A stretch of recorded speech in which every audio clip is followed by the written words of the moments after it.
Chu Ting wakes up in a bedroom in the arms of a lady and he is shocked by how he got into such a situation. The lady was attempting to sleep with him, but the drug she gave him quickly wore off. Chu Ting begins to wonder if he got reborn because as far as he can remember, 300 years ago, he accidentally entered the fairy world, after which he began his cultivation journey. He worked so hard during those years to become a swordsman cultivator, but when he was about to reach the realm of eternity, he unexpectedly opened a hall of time and space and returned to Earth when he was 17. He quickly leaves the room and goes outside. On getting outside, he feels glad that he will be seeing his family again after a very long time. However, he notices something strange as he looks around the city. He sees that women are in charge of every activity and are with roles and responsibilities that men take in a normal world. He heads to the library to find out why things turned out this way. He discovers that in ancient times, an event occurred that altered women's physiology, making them stronger and smarter. In this world, women are superior to men, and in fact, they chase men as opposed to men chasing women. He finds this very absurd and hopes that it's not the same with his family too. He heads home and sees his father taking care of the home. Lin Yantu, his father, is surprised to see him since he said he was going to visit his friend and would be returning late. His father perceives the scent of a woman's perfume on his body and starts to rebuke him, telling him about a young boy that was recently raped. His mom is out on a business meeting, so he leaves his father and goes to check on his sister, Chu Xiao, in her room.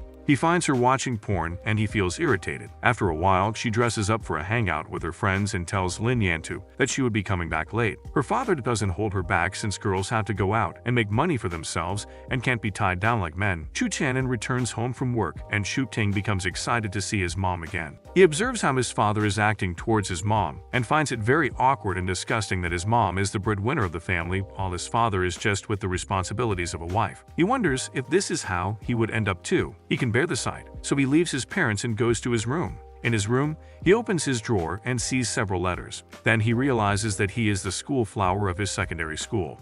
All the girls want him. He finds this irritating and becomes determined to cultivate as soon as possible, so he can leave this strange upside-down world and return to his original world. He starts his cultivation practice, and after a while, his senses become sharpened. Suddenly, his sister calls him and tells him that she is in trouble. Some ladies are holding her hostage at a bar, and they tell him to bring the black bag under his sister's bed immediately if he doesn't want her hurt. He picks up the bag and heads there immediately. He is not going to let anyone mess with his family.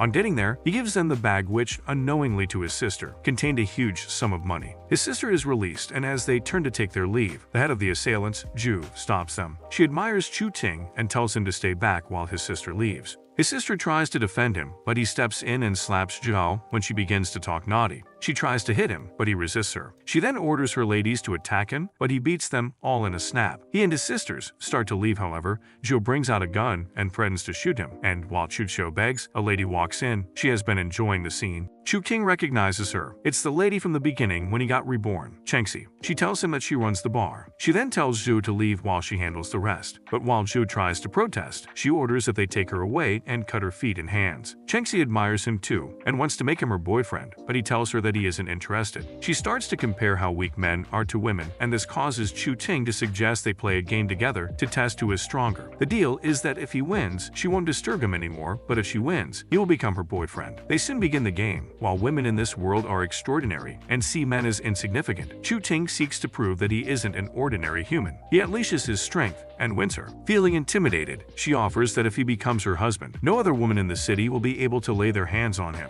Women are the pillars of the world, and as a man, he will end up taking care of a woman's wings anyway. However, he turns down the offer in strong support of men and leaves with his sister. Chengxi finds him amusing seeing that he is very different from all other men, and she continues to have an interest in him. As soon as Chu Ting returns home with his sister, he continues his cultivation practice, so can quickly reach his true strength. The next day at school, he sees his best friend Lin Dong. However, when he notices that he is acting feminine, he gets irritated and makes an excuse to go away from him. In the class, he sits by his desk, frustrated about still being in this absurd world. Songja Oran, the class president, comes over to him to ask about his well-being, but another girl gets jealous and bullies her off. However, Chu Ting pushes her away, and it almost leads to a fight before Yimao, Chengxi's brother, appears and stops them. Yimao takes Chu Ting outside and apologizes for what his sister did to him the previous day. Chengxi had drugged Chu Ting while she gave him a lift in her car and took him to her bedroom. After school, as Chu-King walks home, Chengxi stops her car and tells him to get in for the sake of his family. He gets in the car and she drives off. After a while, he warns her about messing with his family. However,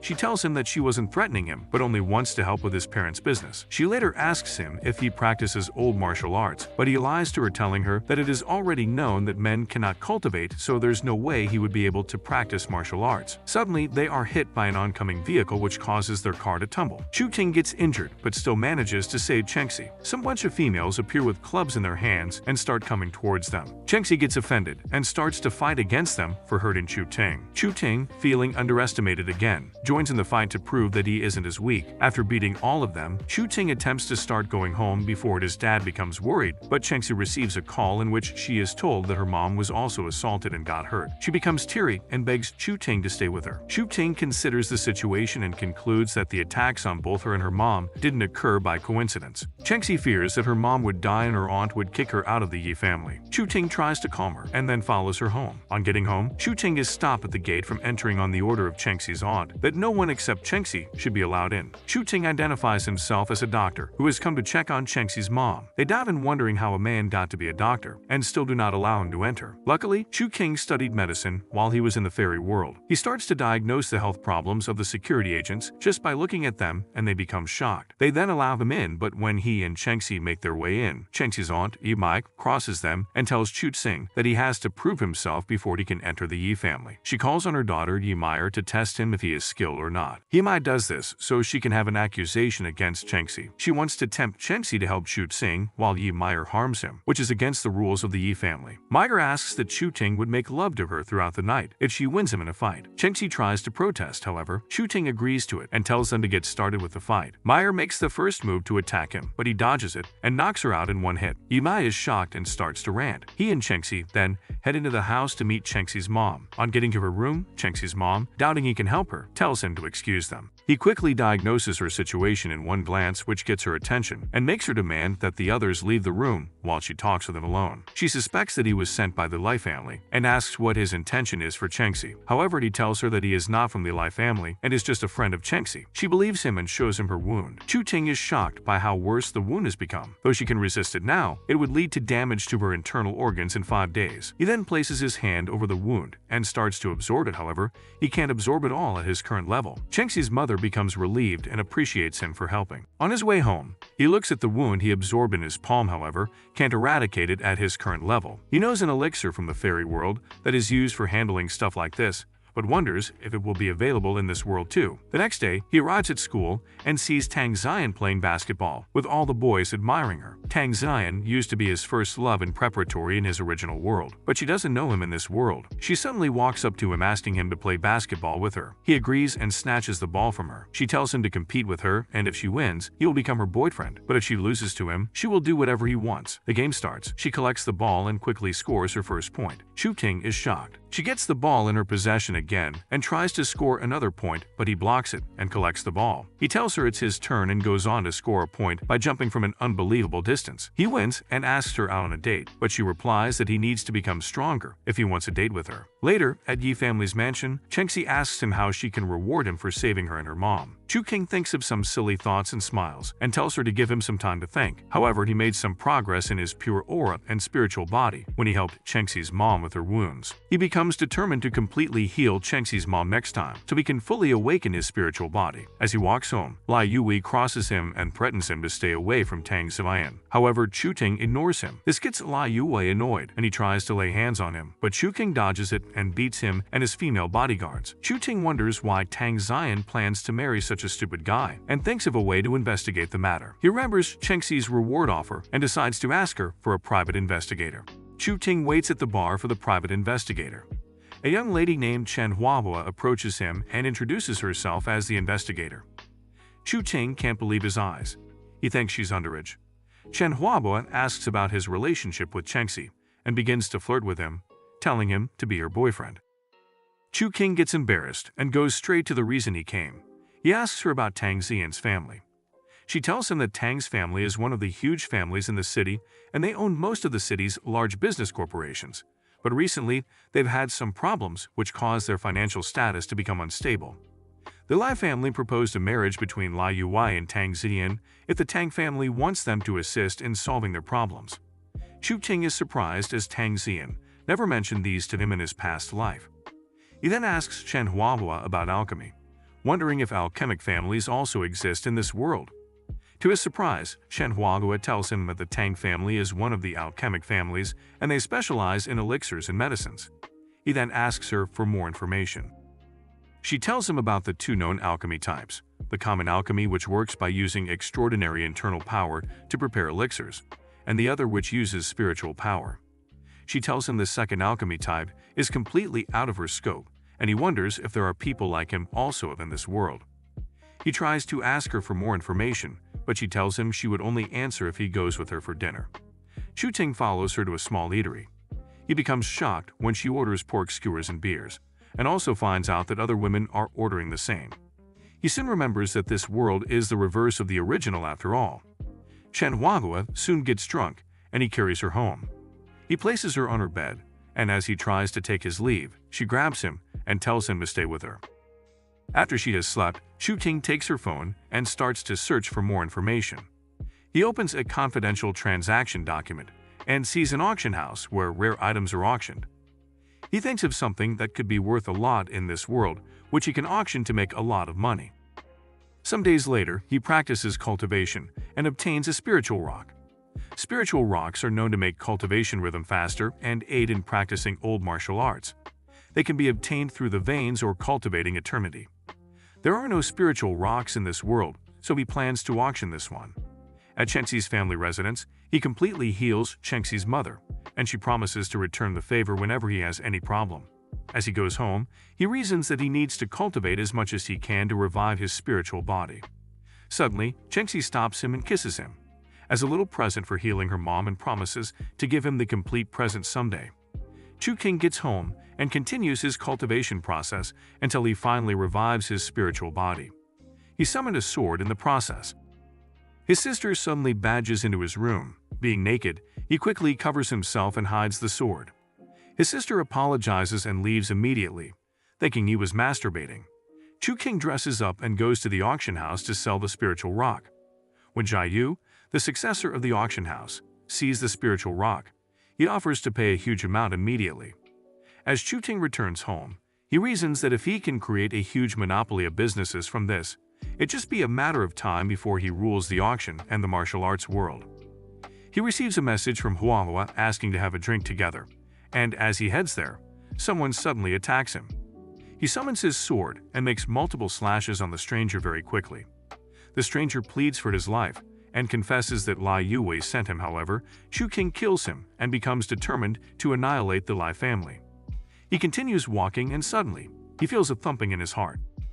He begins to notice that his body is getting hot and his vision is blurring out. He manages to head to Huahua's house and soon wonders why he came there. He suddenly becomes aroused, and on seeing Huahua, he kisses her. He is surprised at why he is feeling this way and apologizes to her. Huahua, however, tells him to continue, and they both soon make love to each other that night. The next day, Tang Ziyan comes looking for him in class. She tells him to have lunch with her, and soon she perceives a woman's scent on him. She ignores it and tells him to come along anyway. Others begin to wonder why a campus queen would invite Tang Ziyan for lunch. On their way, Tang Ziyan asks to hold hands with him, and he agrees. She begins to blush. Tang Ziyan was raised to be an heiress and has always had to carefully plan who she socializes with. However, since she met Chu Ting at the court, she's had a strange feeling that he is someone important to her. She is letting him already and feels secure and comfortable anytime they are together. This feels strange to her, and she doesn't know why she feels this way. At the cafeteria, Chu Ting orders exactly what she loves, and she wonders how he knows. As they talk together, he notices two strange ladies walking in. He leaves the table and goes to eat the food. Suddenly, the two ladies bring out their daggers and attempt to attack Tang Ziyan.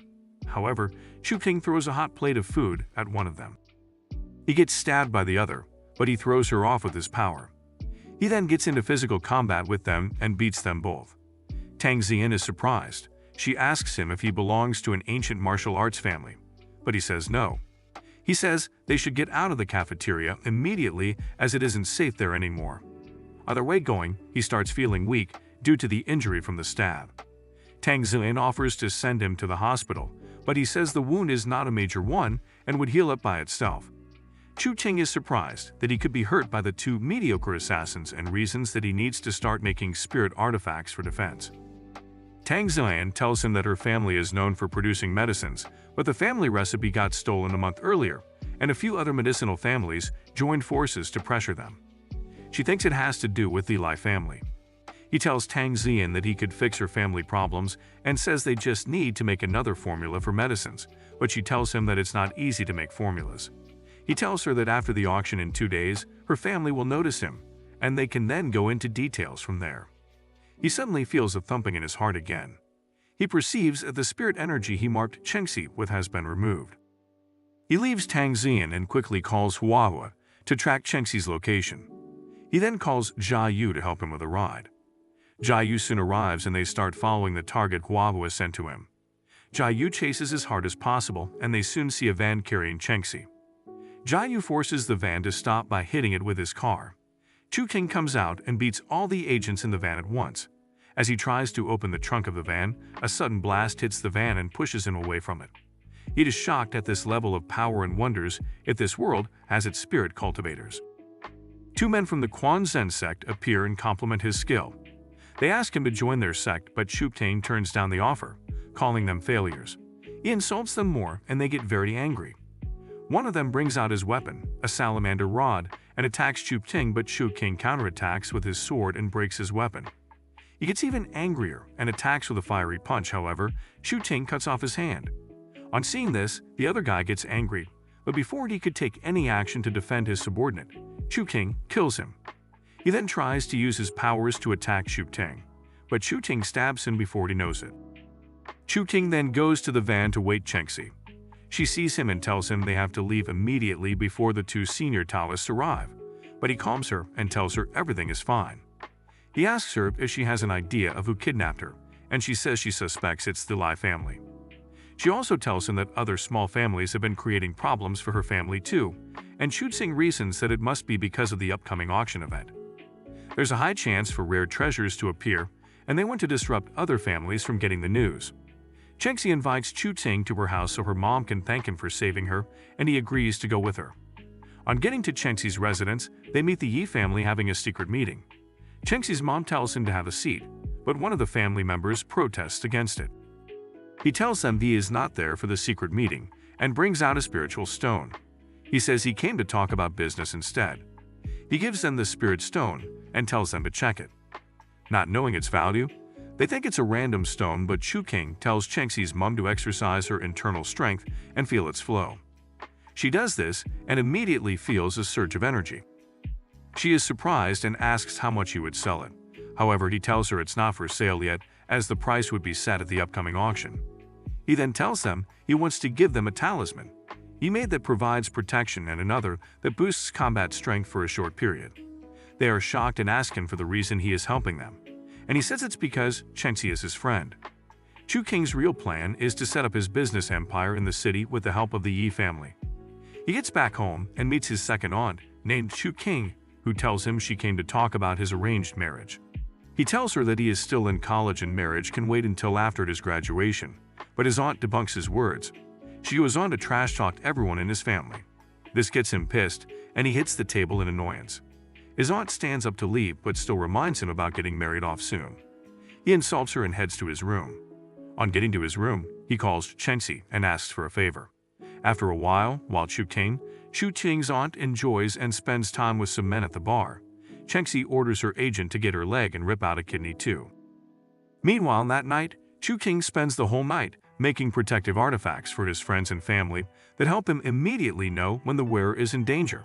The next morning, he gives his father and sister the protective pendants he made for them. At school, he sleeps off in the classroom, having stayed up all night to make artifacts. The teacher sees him and tells him to go and answer the question on the board. He wonders how he would solve this when he didn't even pay attention in class. He then remembers Song Chorin, one of his classmates, teaching him in his past life, and he accurately solves the question on the board. Everyone, including the teacher, is surprised to see him solve it, even though he was sleeping throughout the lecture.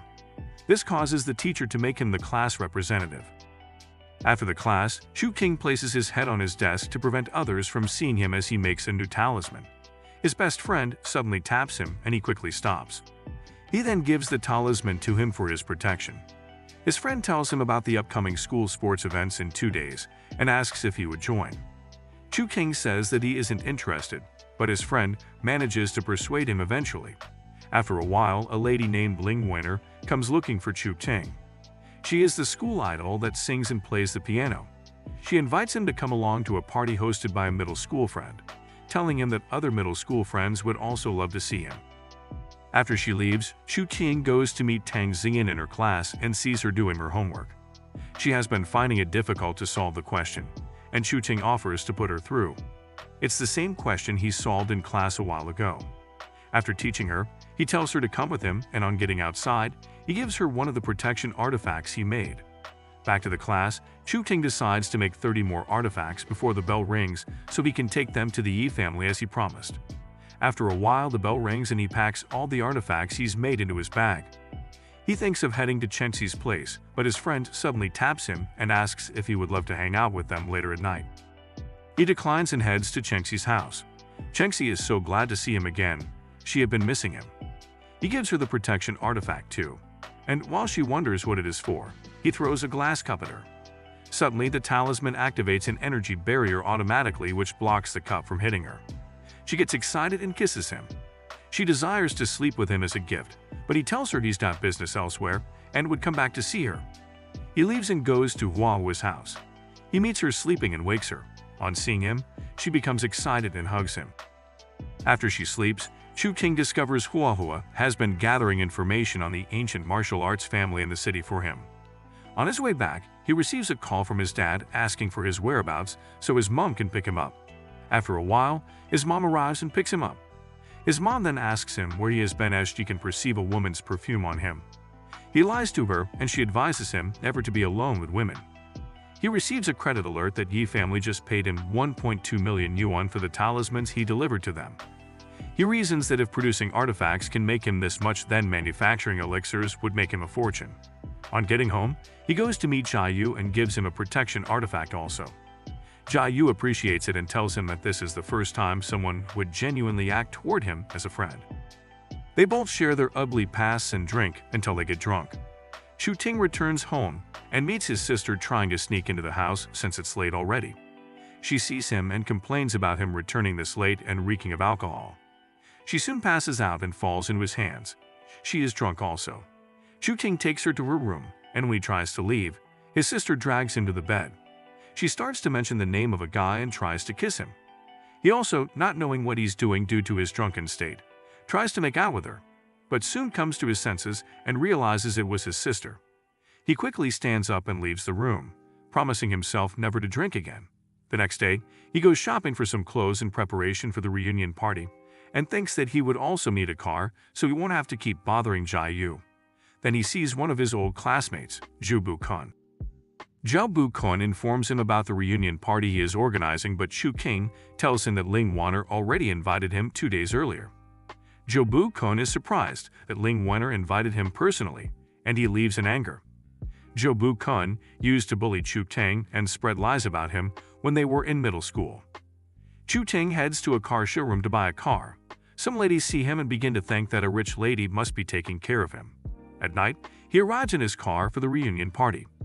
He sees Tang Xian and asks her about Ling Wenner, who invited him, but she says it's none of her business. She then tells him about a bet Zhou Bu-kun made with everyone that Chu King will come for the party dressed in a school uniform, and if he loses, he would invite everyone to eat for a week. Zhou Bu-kun has lost his bet and is now angry. Zhou Bu-kun announces to everyone that they will be preparing for the Olympics Games, and he plans on making a male basketball team. He invites Chu Ting to join, trying to ridicule him, but he says he is not interested. Chu Ting then feeds Tang Xian, which makes Zhou Bu-kun feel jealous. Lovingly, Tang Xian asks him if he would join the basketball team, and he tells her he will join if he kisses her. She suggests a French kiss instead, and everyone starts to admire them, calling them a couple. Chu Ting then invites everyone to eat dessert at a nearby restaurant, all bills on him. It has now taken everyone's attention from Zhou Bu-kun, who hosted the party and made himself the center of attraction. After a while, Ling Wen'er arrives and Zhu Bu-kun delightfully goes to welcome her. However, she leaves him and goes to meet Chu Ting. Zhu Bu-kun is asked to play the piano, and he invites Ling Wen'er to dance while he plays. Ling Wen'er tells everyone she is dedicating the dance to her best friend, Chu Ting. Tang Zian starts to feel jealous that she is dancing for him. Meanwhile, Zhu Bu-kun gets angry that Chu Ting is talking to Tang Zian, while the girl he likes is dancing for him. He busts out in anger, however. Chu Ting ridicules his music, and he gets even angrier. He takes a fighting stance and demands an apology from him. Instead, Chu Ting tells him to say bye to his hands if he loses, and this makes him very afraid. He starts to sing a strange song, the Song of the Gods, which he learned when he was converting to a god in his past life. A mist arises behind him and Zhu Bu-kun gets terrified. However, Ling Wen'er steps in to stop Chu Ting. Tang Zian also tells him to stop, so he won't have problems later. Chu Ting was so influenced by the wrath of the song that he almost forgot that he was not in heaven. He takes a cutlery knife and cuts Zhu Bu-kun's hair. He tells him he is no longer the old Chu Ting he could easily bully, and warns him never to appear before him again. Zhu Bu-kun leaves in shame, and the partying continues. After the party, Chu Ting perceives beer on himself and reasons that he can't go to his parents smelling like this. He calls his sister to tell her that he won't be coming home, and he decides to go to Huahua's house. On getting to her house, he meets her door open, and when he enters, he meets a man struggling with her. He tries to defend her, but soon discovers that it's her dad. Huahua's dad claims that she is owing him an amount of money, but she opposes, saying that it was he who used the money to gamble. He claims it's his right to collect money from her. She throws her debit card at him in anger, but he says he will get the money from her boyfriend. Huahua tries to defend Chu Ting by saying he is just a student with no money. On hearing this, her father grabs her and tells her to consider selling her body to rich boyfriends instead. Chu Ting tells him that he will pay the amount he asked for, but he must sign a document stating that he would end the father-daughter relationship between them and never disturb her again. He first rejects but later agrees when Chu Ting threatens to cancel the offer.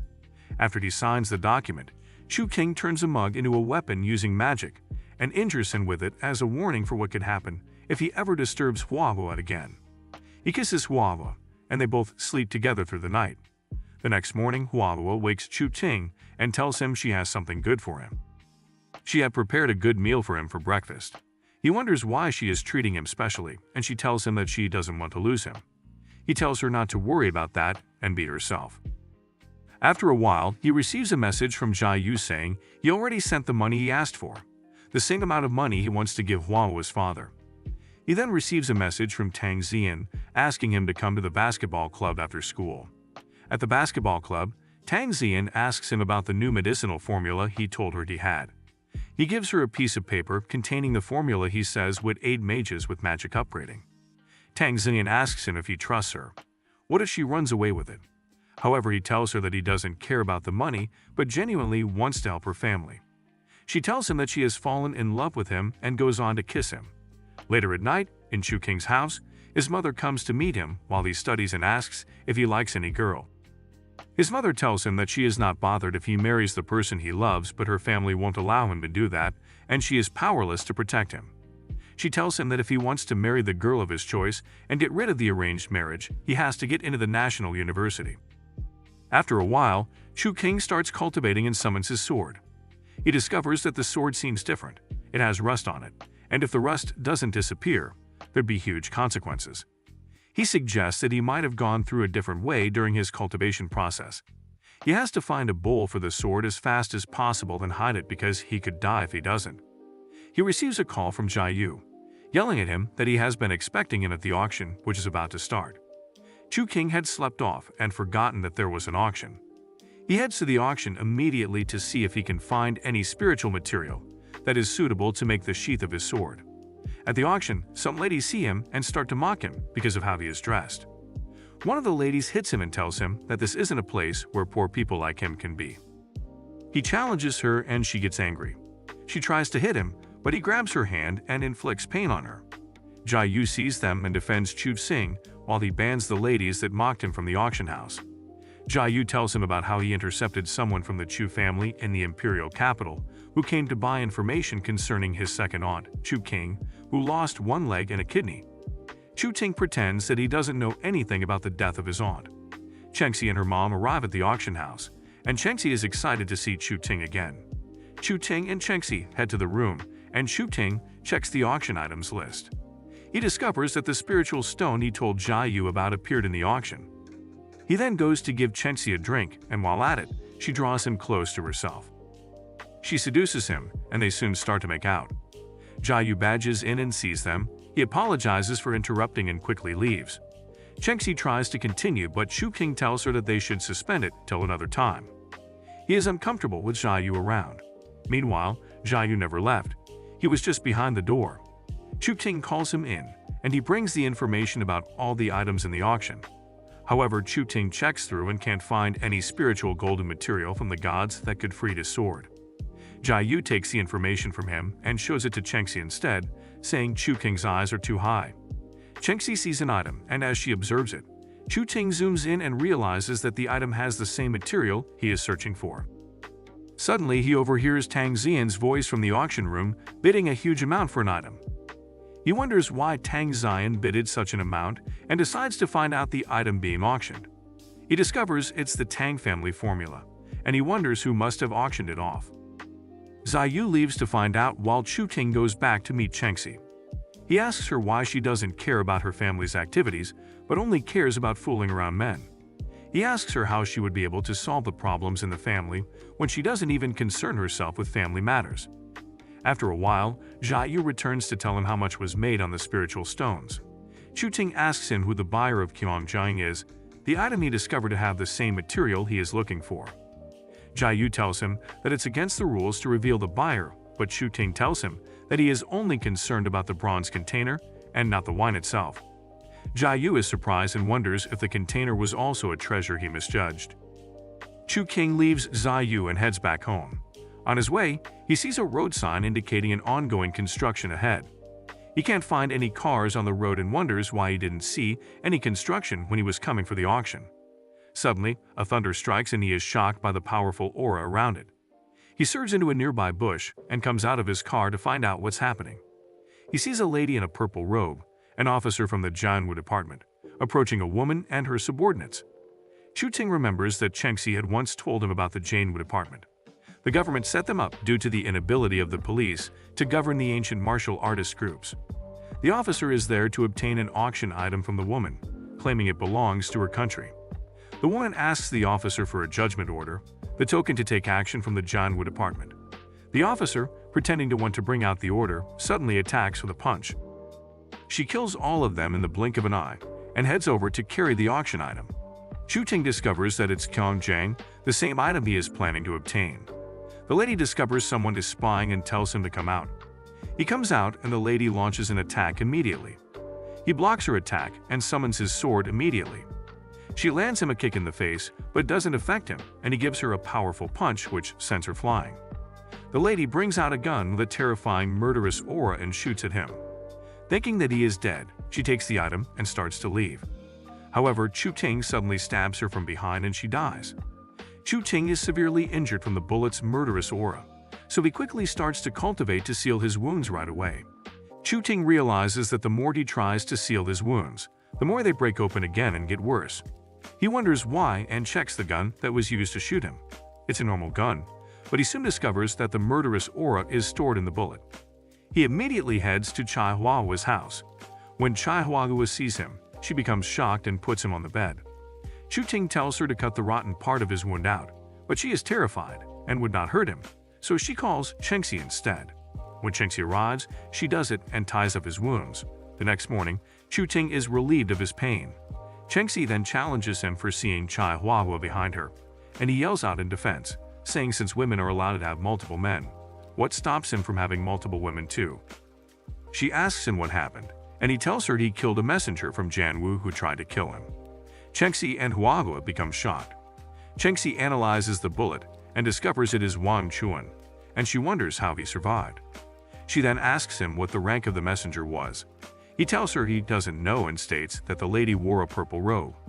Chengxi tells him the purple robe is the lowest ranking in the Jianwu department and should not have the Wang Chuan bullets. After a while, Chu King's phone rings, and he immediately attempts to leave for school to avoid much talk from his dad. Chengxi and Huahua stop him, telling him to rest and heal from his wounds. He tells them he is already fine and shows them his wounds have completely healed. Chengxi is shocked that he healed from the wounds caused by Wang Chuan in such a short time. She asked him how he managed to stop Wang Chuan's aura from spreading throughout his body. He tells her it's a simple technique and would teach her if she wants to learn. She's excited, but he tells her he has to go to school now and leaves. Huahua tries to talk to her, but she ignores her and leaves also. At school, Chu King sleeps in class while the teacher teaches them. Song Choren gets distracted, trying to wake him up. The teacher gets angry and bangs his table. She yells at him that he is disturbing others and tells him she will get his parents to come to the school. Song Choren starts to plead for him, and he joins in pleading too. He promises her not to disturb others when next he is sleeping, and the whole class bursts into laughter. The teacher gets angrier and tells him to sleep if he wants to, but threatens to call Song Choren's parents if she fails to get to the top 10 in the exam. Chu King volunteers to do the exam for her, and the teacher says if he fails, she will embarrass them on the assembly ground in front of the whole school and let all the students know that young love is harmful to them. Chu Ting realizes that Song Choren likes him. A student comes to report to Tang Xian that Chu Ting is cheating on her with Song Choren. Tang Xian heads to bully Song Choren with some of her classmates. She asks for Chu Ting and becomes shocked when she sees him putting his head on the table, thinking he is crying. She goes to meet him, but discovers that he is only sleeping. Song Choren apologizes to Chu Ting for causing him trouble, but he tells her not to blame herself as he was the one who slept in class. He hugs her and tells her she will always be his friend. Tang Xian and Chu Ting then head to the cafeteria to have lunch.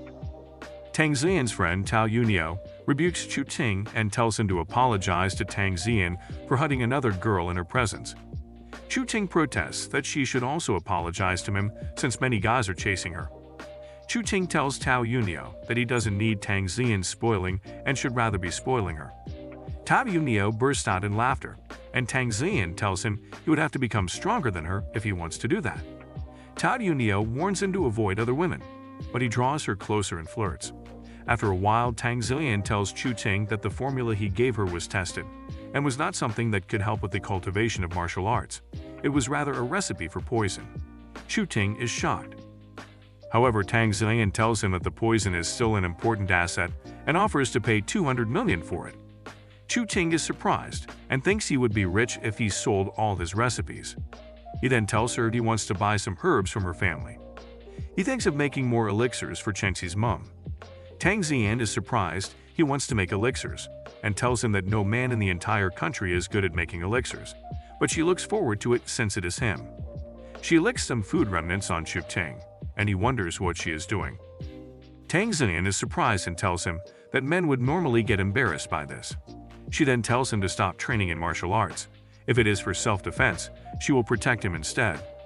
She tells him he isn't looking so good and gives him a healing med. She threatens to break up with him if he doesn't stop training. She says she doesn't want her future husband to be impotent. Chu Ting returns home, and his dad rebukes him for not coming home the previous night. Chengxi walks in and makes an excuse for him. Chu Ting is surprised and asks her why she came to him. She gives him the Tang family healing med. Well, he already got one from Tang Xian. He collects it anyway and teaches her how to deal with Wang Chuan as promised. They go to Chu King's room and soon begin the cultivation. After a while, Chengxi begins to cough and feel pain. He quickly gives her the healing med, but he discovers that the meridian is damaged anywhere his Reiki passes in her body. He realizes that while healing Aunt Yi, his Reiki passed through her body instead, not her meridian. He then channels his Reiki through her body, and she becomes relieved of the pain. He then realizes why Tang Xian said that the formula was poison. He reasons that the major difference between men and women in this world is the irregularity of the meridian. He then concludes that he has to get a hold of an ancient martial arts book. Chengxi leans towards him and tries seducing him, and then Chu King's father enters the room. He asks why they are on the bed since they told him they wanted to study. Chengxi says goodbye and quickly leaves while Chu King explains to his dad that there is nothing between them. Now alone, he thinks of how he'd craft his sword's sheath with the Kyong Jang. Meanwhile, two ladies from the Janwu department visit the site where their colleague was killed to investigate the killer. One of the ladies in a green robe says her family arranged a fiance for her and the Chu family, and she is going to Jinmin to check him out. Chu Ting cultivates and finally makes a sheath for his sword and a mask to conceal his face whenever he is on a mission. He wonders why everyone is fighting over Kimon-jong. He receives a message from Chenxi telling him to come to their house for dinner with her mom. At the Yi mansion, Auntie asks him about the elixirs, and he tells her it will be ready the following week. She tells him to name his price, but he asks to look at the Yi family's cultivation techniques instead.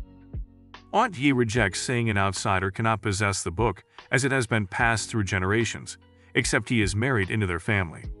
Chu Ting protests that he will be the one to wed someone into his family, and not someone wed him into another family. Auntie tells him it won't end well if Chu Ting continues training for ancient martial arts and advises him to quit. Chu Ting wonders why men are not allowed to train in martial arts, and he decides to go and ask Jia Yu. At Jia Yu's place, Jia Yu tells him that for men to cultivate, they must be castrated. Chu King gets shocked, and when Jia Yu offers to link him with a hospital to help him with the castration, he declines. He then asks where he can buy old self-defense techniques, but Jia Yu tells him that he can't get them anywhere since the families possessing the techniques guard them so much and prevent others from getting them. Chu Ting realizes that practicing old martial arts in this world will be difficult. He receives a message from Huahua stating that some packages have arrived from the Tang family. He goes to her house and refines the pills in isolation. He finally refines Quan Yi Dan, which increases the user's power by 30% for a short period. Huahua peeps as she is curious about what he is doing. He tells her he was refining pills, but Huahua finds it hard to believe since only an alchemist family can do that. They soon begin their romance. The next day at school, Chu Ting feels drowsy. He didn't sleep well the previous night. Yimao, Chenxi's brother, meets him and tells him that his sister told him to bring him to her. Chu Ting follows him, and on getting to where Chenxi is, Chenxi offers him a drink. Chu King takes the drink and drinks it immediately. Suddenly, he starts feeling dizzy and realizes that Chenxi has sedated him again. Chenxi pushes him into her car and takes him to a hotel room. She attempts to sleep with him. After sleeping with him, she gives him the book he requested, the Yi family's old martial arts. She then tells him that he has to be her future husband to open the book, and he gladly accepts. Excitedly, he draws her close and kisses her, passing some substance in her mouth. Chenxi wonders what it is, and he tells her she will soon find out. She starts to cultivate while Chu Ting goes through the book. He discovers that women in this world have meridians that enable them to absorb much spiritual power, while men do not. Otherwise, they will explode and die.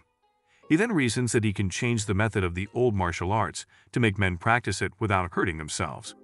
Chenxi informs him that she has been able to break into a new level. Chu Ting tells her that he gave her Kingyi, the wine in Kyongjang. She tests if she is now stronger than him, but Chu Ting shows her he is still more powerful. They soon begin another session of romance. On getting to school the next day, Tao Yunio meets him and tells him that Tang Xian wants to see him. He meets Tang Xian, and she challenges him, asking him where he was the previous night and what he was doing. He tells her that he slept with Chenxi in a hotel. Tang Xian gets furious and calls him shameless, but he protests and asks her if he will be the only one she sees in the future as her husband. She tells him that her family doesn't allow that, and he tells her he also has the right to see as many girls as he wants. He attempts to leave and tells her that they can go their separate ways if she can't accept him like that. She tells him what he did got her angry, and she would love to kill Chenxi, however, since it would make him sad, she would give him a chance. She suggests that they have an arm wrestling competition, and if he loses, she will cut Chenxi's hands. Chu Ting agrees, but soon discovers that she is very strong. When he discovers that Tang Xian will overpower him, he uses the boosting pill and wins her. Tang Xian is shocked and wonders how he could beat her. Chu King tells her to keep her promise, and she tells him that she will let this pass, but if he cheats on her again, she will not forgive him. Chu Ting returns home to meet a strange lady in his house. She introduces herself as Gong Yu, his fiancée. He tells her he doesn't have a fiancée, and she shows him the marriage contract. It happens that his aunt and grandmother sign the contract. He gets angry, tears the document, and desires to beat her. He tells his parents he will be heading out for dinner, and Gong Yu decides to follow him, so they can get to know each other and develop feelings. On their way out, Chu Ting launches an attack, but Gong Yu dodges it. He launches another attack, and she resists him again. Chu Ting feels pain from the impact and realizes she is stronger than Tang Ziyan. He reasons that he'd get hurt if the fight continues at this rate, so he summons his sword. She calms him down and tells him he is qualified to be her husband, considering his strength. However, he tells her he doesn't want to be her husband and would not marry anyone. She says there will be many consequences if he doesn't, and he tells her he will get into the National University. She mocks him and tells him it's been long since any man entered the National University. 2 days later, while other students participate in sports, Chu Ting studies hard so he can be accepted into the National University and rub it on Gong Yu's face. Shou Wu comes to where he is sitting and tells him about a game he has later in the day. Chu Ting replies that he doesn't have time for that, and Shou Wu snatches the book he is reading from him and throws it away. Chu Ting gets angry and smashes a book on his head. He then tells him to go and get his book. Shou Wu tries to hit Chu Ting, but he dodges his attack. Shou Wu tries to attack him again, but Yimao holds him. He then bites Yimao's hand. Chu Ting grabs and tortures him, demanding an apology. Shou Wu fakes an apology, and when he sees Tao Yunio, he pretends to be the victim. Chu Ting tells Tan Yunio that Shou Wu attacked Yimao out of nowhere, and he can bid him, so he was trying to prevent Shou Wu from continuing his violent acts. Tao Yunio leaves and goes to report Tang Ziyan. Then Tao Yunio begins to advise Tang Ziyan to break up with Chu Ting as he is not fit for her, but Tang Ziyan becomes furious. Tang Ziyan starts to defend Chu Ting, and Tao Yunio tells her she is already losing herself. Meanwhile, Zhu Bukun follows Shou Wu to challenge Chu Ting at the infirmary, while he takes care of Yimao. He tells Chu Ting to apologize, but Chu Ting drops a bunch of keys and tells him to pick them up if he wants him to apologize. However, Zhu Bukun overlooks that and tells him that Ziyan said he should come for the basketball match. Chu Ting first disagrees but later agrees to come for the match. At the basketball court, Chu Ting sees that many people are present, and he reasons that the girls like to see the boys play basketball. Zhang Xive shows Chu Ting 2 seats prepared for him and Yimao to sit while they wait to join the game. Chu Ting discovers that one of the seats has glue on it. They are trying to get revenge on him. He pretends to want to sit on it, and sits on the other one instead. This pains Zhang Xive. Tang Ziyan meets him and shows him a paper with writing, asking him how it feels to sit on the sideline. He takes the paper and replies to her, saying she shouldn't sit on the seat beside him. However, it was already late. She had sat on it already. She immediately tries to stand up, but the glue tears her trouser, revealing her underwear. She yells at Chu Ting for not telling her on time. She removes her top, ties it around her waist, and seduces him. Chu Ting quickly removes his top and covers her with it, saying he doesn't want others to see her body. She removes it anyway and returns to her seat beside Lai Huanzhi, Jingmen Second High School's president. The game starts. Chu Ting commends his team but notices something off about the other team. Lai Huanzhi asks Tang Ziyan if Chu Ting is her boyfriend and brings up a deal that if her team wins, Tang Ziyan will have to lend him to her for a month, and if otherwise, she will run without her clothes on. Tang Ziyan first declines, but eventually accepts to prove her team will win. Lai Huanzhi tells her team to show their real abilities, and the gameplay changes immediately. They've been playing poorly on purpose. Chu Ting considers the other team and still feels something fishy about them. Tang Ziyan tells him to join the game, and he refuses, saying he only came to sit on the reserves. Tang Ziyan tells him how critical the situation is, and he says he will only play if Zhu Bukun cheers for him. He joins the game, and he improves the performance of his team. He charges the other team, approaches the basket and scores a point for his team. As the game continues, he deliberately throws the ball to one of his opponents instead of passing it to his teammates. Everyone gets shocked and wonders what he just did. As the opponent runs with the ball and makes his way to basket it, Chu Ting draws down the shorts, and it is revealed that she is a woman, not a man. The other team is disqualified, and Chu King's team wins. 3 days later, Chu Ting studies the male anatomy in class, trying to find a way to help men practice the ancient martial arts. Yimao tells him that Tang Ziyan wants him to come to Tingyu Martial Arts Stadium the next day. Chu Ting wonders why she wants to see him at the training grounds. The next day at the stadium, Chu Ting meets her, and Tang Ziyan challenges him to a fight. He asks her why they are fighting, but she tells him she will tell him when he loses. However, he wins the fight. Tang Ziyan is surprised he could beat her and asks if he is still practicing martial arts against her instructions. He tells her not to worry about him and assures her she won't be a widow. they soon begin romancing themselves. Tingyu arrives at the stadium with Zuobuken and his cohorts. Zion introduces Chu Ting as her boyfriend, and she introduces Tingyu as her nanny. Chu Ting is shocked, wondering how Tingyu fed Zion with milk when she was little. Being a man, Tingyu shows her the guys he brought, and Zion punishes them for boycotting Chu Ting and putting glue on his seat. Meanwhile, Tingyu tells Chu Ting to follow him so he can help him carry some medicines. Chu Ting follows him just to respect Zion. They get to a place, and Tingyu spitefully begins questioning Chu Ting about his family and what they do. Chu Ting responds quite rudely, and Tingyu becomes angry. He raises his and slaps him.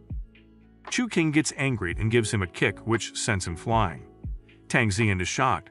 She quickly runs to Chu Ting to ask what happened. He tells her Tingyu told him he doesn't deserve her and should stay away. Tingyu says Chu Ting will never become the ruler of the Tang family. He replies that he won't marry anyone, not even when Zian begs him. Chu Ting then tells him that anyone who slaps him dies, but he is exempted only because of Tang Zian. Tingyu talks arrogantly again, and Chu Ting darts his sword at him, but he quickly dodges it. Tingyu becomes terrified. Meanwhile, at the Jianwu department, they hold a meeting regarding the death of their colleague.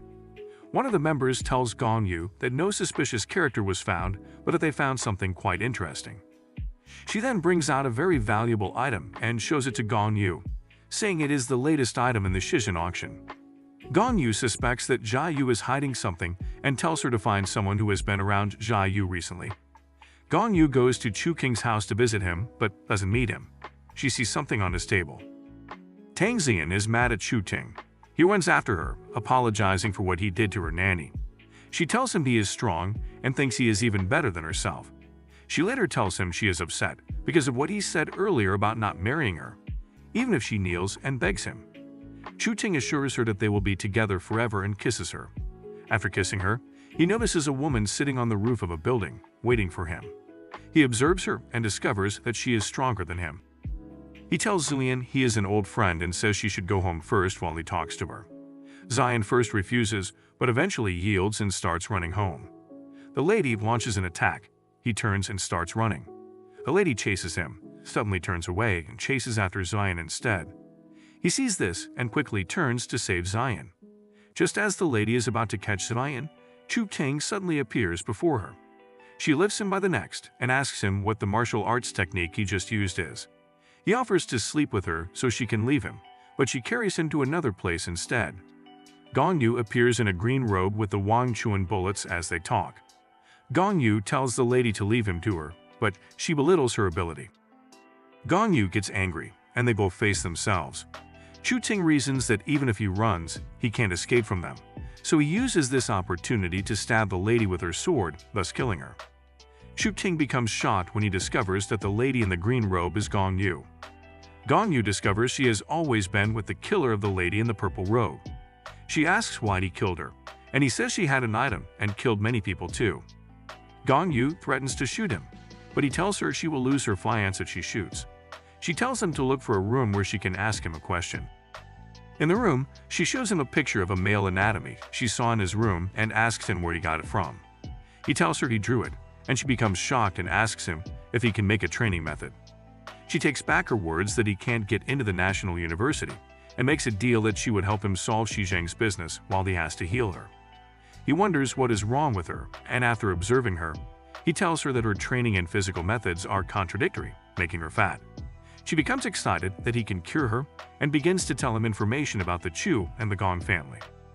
Chu Ting realizes that Mr. Chu's family needs to consolidate their position, so they want him to marry into the Gong family. Chu King tells her he wants the Wang Chuan bullets, but she refuses, saying it's not part of their agreement. Chu Ting brings out the Kuan Yi pill, which increases the user's strength by 30% after swallowing. She likes the effect and asks for more in exchange for the Wang Chuan bullet. After, Chu King touches her head and makes her feel better. She asks him if he can help her make training methods that suit her physique. He tells her that it is not easy to make training methods and that her spiritual roots, foundation stones, and other things have been taken from her for a long time. She is shocked by how he knows. Chu King tells her that her family took them from her. She gets angry and points the gun at him, but Chu Ting tells her she must continue cultivating to get revenge. She gets angrier and shoots at him, but he dodges it. She starts to bleed from her head. She is downcast by how her family took her spiritual roots from her. Chu King says he will go to the imperial capital and try his best to help her. He then tells her not to practice for a while so she won't explode and die. Meanwhile, Xian takes her second aunt along in searching for Chu Ting. Xian receives a call from him, assuring her that he is fine. Chu Ting returns home and tells his parents that Gong Yu will not join them for dinner as she is on a flight returning to the capital and will not proceed with the marriage anymore. Meanwhile, on the plane, someone brings a document containing a list of those that have been in contact with Jia Yu recently. She goes through it and sees Chu Ting among them. She feels that their destiny is connected. Chu King goes to his sister's room to check if her bed is broken since Gong Yu has been sleeping there for some days. He sees a deep hole in her bed and calls his sister to know how she would react. Shou Tao, her sister's boyfriend, picks up the call instead, and he decides to prank him, so he pretends to be his sister's boyfriend.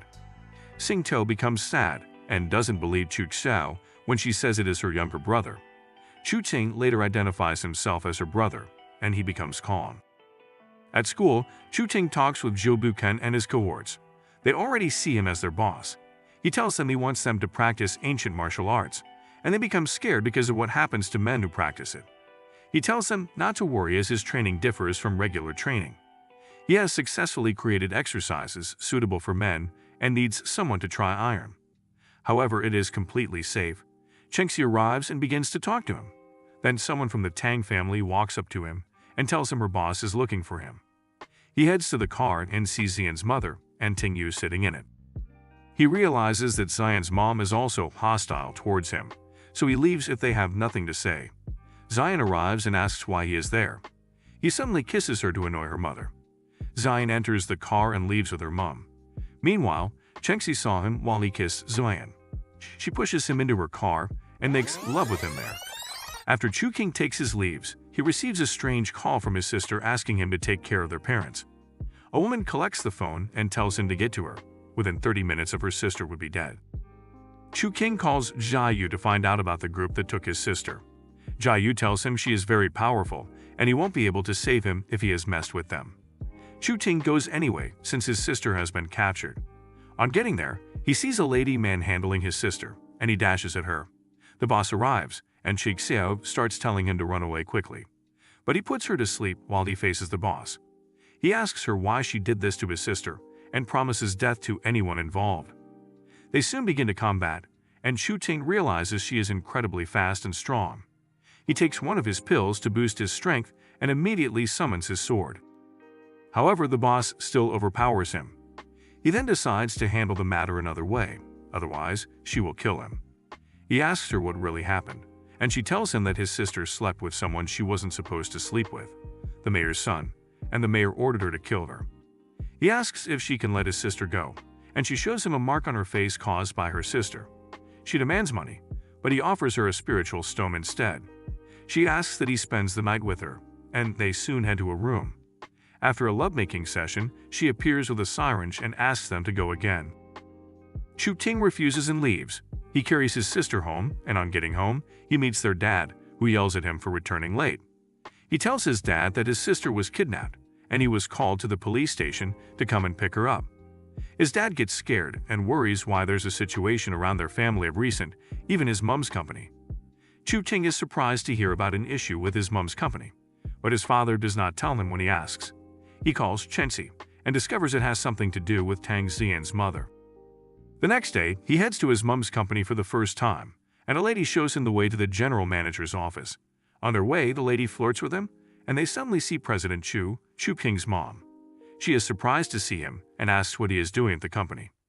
The lady apologizes for bringing a stranger into the company and lies that Chu King is her nephew. However, Chu King tells his mom she wants to sleep with her. Chu King's mom fires the lady immediately and takes Chu Ting to her office. In the office, she tells him that his father told him about the incident with Chu Xiao the previous night and asks what really happened. He narrates the whole situation to her, and she is shocked that only he went to a place like that to save his sister.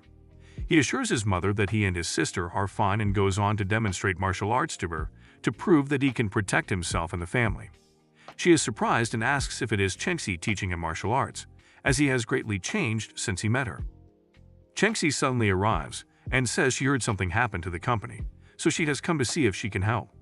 Chu King's mother tells her that someone put a virus in the company's system, which paralyzed all the computers, but the technical department is fixing the problem already.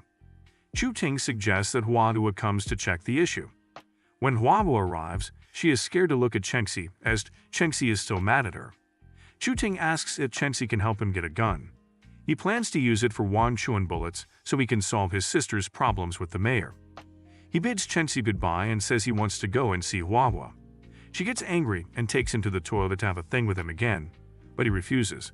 She warns him not to interfere when she is dealing with any woman that comes near him. Chu King leaves and heads to Vermilion Bird Road to search for his sister's boyfriend's house. He seeks to know if his sister's boyfriend is on his sister's side or is like his father, the mayor, so he can know how to use some tricks to change the situation. On getting to the house, he is surprised to see Tang Ziyan. He meets her, and she asks him why he has not been in school. She thinks it's because of what her mother did to him and his mom's company. He tells her it's not because of her and says he just wanted to relax. He then asks about Meng Zhu, and she tells him that Meng Zui is the second of the 10 masters in Jinmen and is responsible for the biggest black deal in Jinmen. She tells him all he needs to know about the other masters, and Chu King thinks of meeting Huahua to help him gather information about them. At Huahua's house, Huahua tries to seduce him. He tells her he came for something different. He asks her to help him gather all the important information about the Ming family for his sister's safety. Suddenly, Chengxi arrives and Chu Ting, thinking it is an intruder, quickly summons his sword and launches an attack, but stops when he sees it is her. He asks her how she managed to enter when he locked the door, and she tells him she has the key. Chu King takes the key from her and throws it in the trash can, telling her not to bully Huahua again. She gets angry and leaves, and after a while, she returns with a gun. Chu Ting tries to calm her, but she shoots at them. Chu Ting protects Huahua and runs towards Chengxi to stop her. She then gives him the gun as he requested earlier. He sees that the gun is suitable for the third-level Wang Chuan bullet he got from Gong Yu and accepts it. Chengxi says she will be staying for the night and gets clingy, and Huahua gets jealous. Chi King tells her to see a movie while he and Huahua work on his homework. He and Huahua continue to gather information about the Xing family's house. Chengxi suspects they might be having a thing together, so she interrupts them repeatedly. Chu King gets pissed, carries her to her car, and pushes her inside. She draws him in as he tries to leave, and they start romancing. After they finished sleeping with each other, Chu King returned to Chai Huahua to continue what they were doing. Chu King goes to the Xing family's house and sneaks in. He almost gets caught by a granny named Xing Wei, Jingmen's #1 expert. He peeps at Shou To through the window and sees him looking at his sister's picture. He concludes that he still has feelings for his sister and goes in to meet him. Shou To blames himself for bringing Chu Xiao into his mess and tells him that his mom wants to forcefully marry him off to Tang Ziyan. Chu King gets shocked and tells him to help him provide an opportunity to see his mom so he can talk with her. He tells him to distract Xing Wei for 30 minutes while he goes to see his mom. Chu Ting goes to a lady's room and waits for her while she bathes. She finishes from the bathroom, and on returning to the room, she sees him on the bed with a mask on. She smiles and moves towards him to kiss him, thinking he is the new guy sent by the Lai family. Chu Ting feels he is treated like a human toy. Everyone wants to sleep with him. He headbutts her and knocks her out. He then heads to Shou To's mom, Xing Lai, office.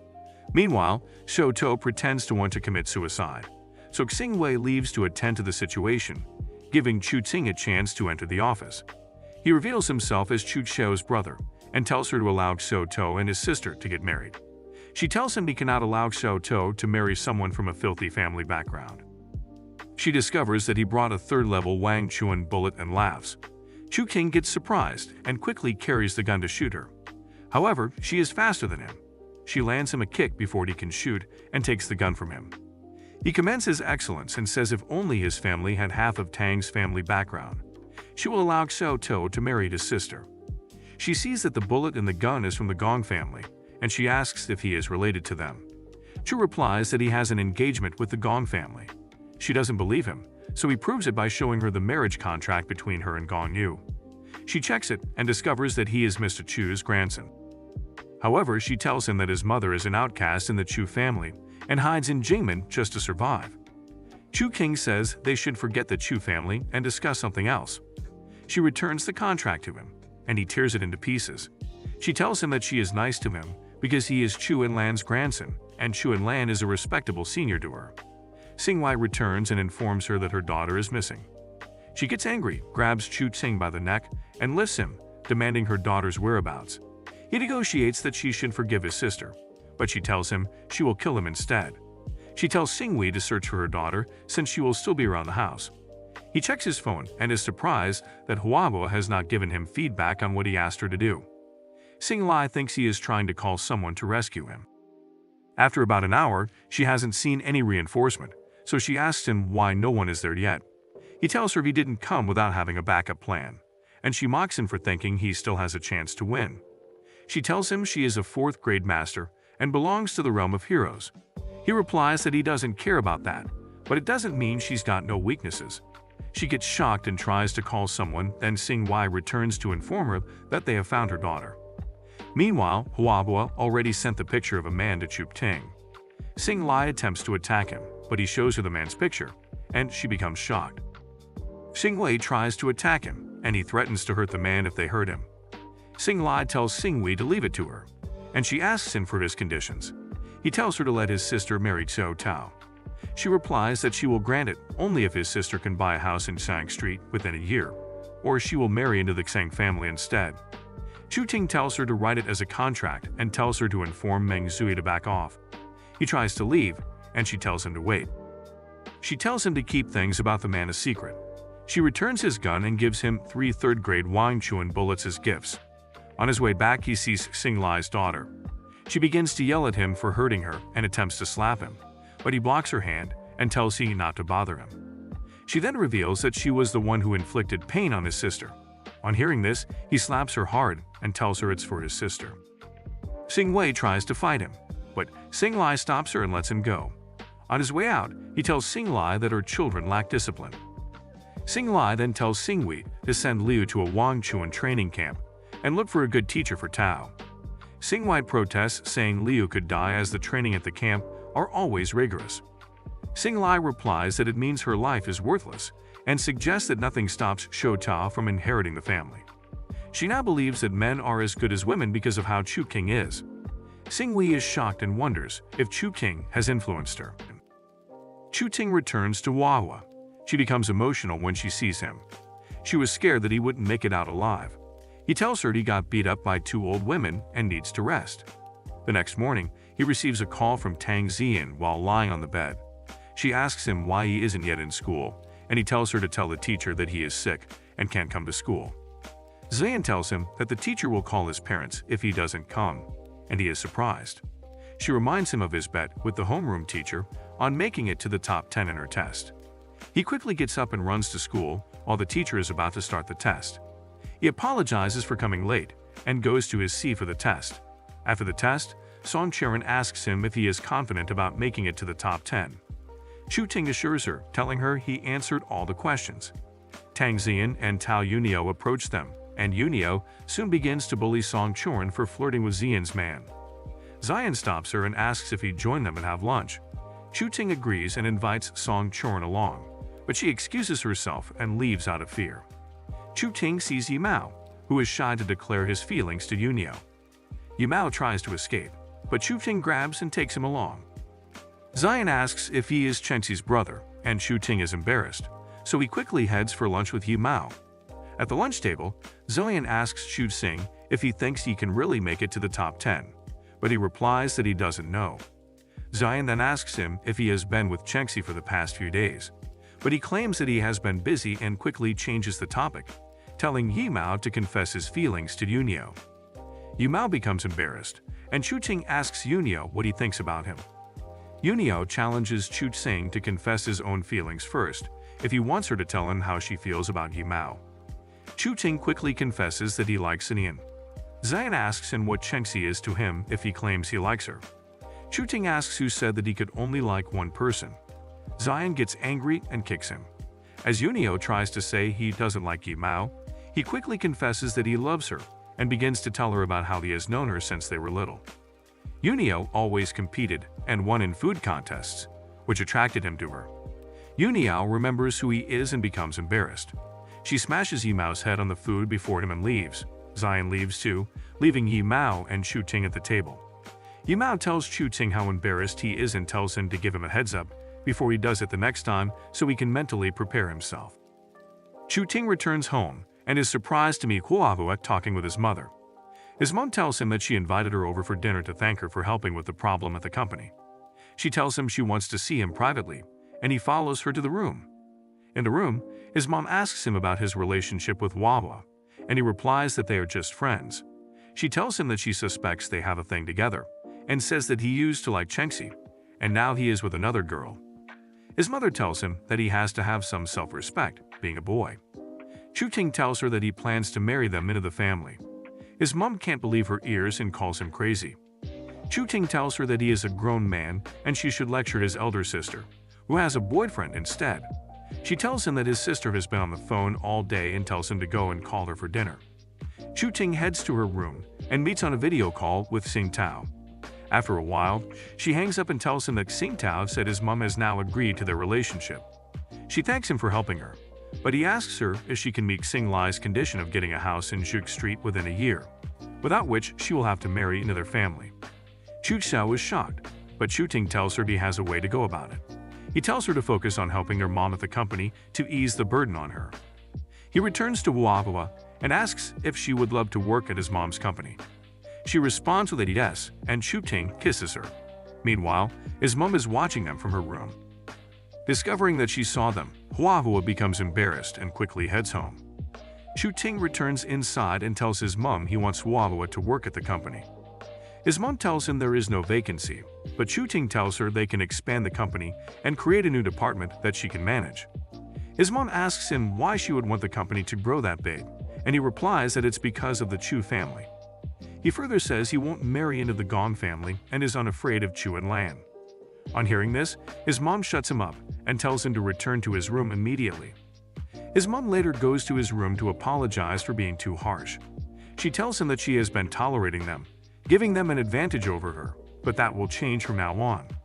Chu Ting thinks he only has Meng Zui left to deal with and heads to her place. He gives her the writing Xing Lai gave him, ordering her to back off his sister. Meng Zui asks him how he could pull that off, but he doesn't respond and attempts to take his leave. She appears immediately behind him and grabs him seductively. Chu Ting kisses her, and she forcefully pushes him away. She then draws in with some power and grabs him by the neck, asking him why he kissed her. Chu Ting frees himself from her grasp and threatens to make her regret her actions. She demands an apology and payment for what he did. Chu Ting willingly apologizes, but she still asks about the money. Chu Ting is surprised, and she reminds him about agreeing to pay an amount of money when he came to save his sister the other day. He tells her he doesn't have money, and she asks him to give her his sword instead. He also says he is not with it, but she doesn't believe it and tells him that he made the sword appear out of nowhere the previous time.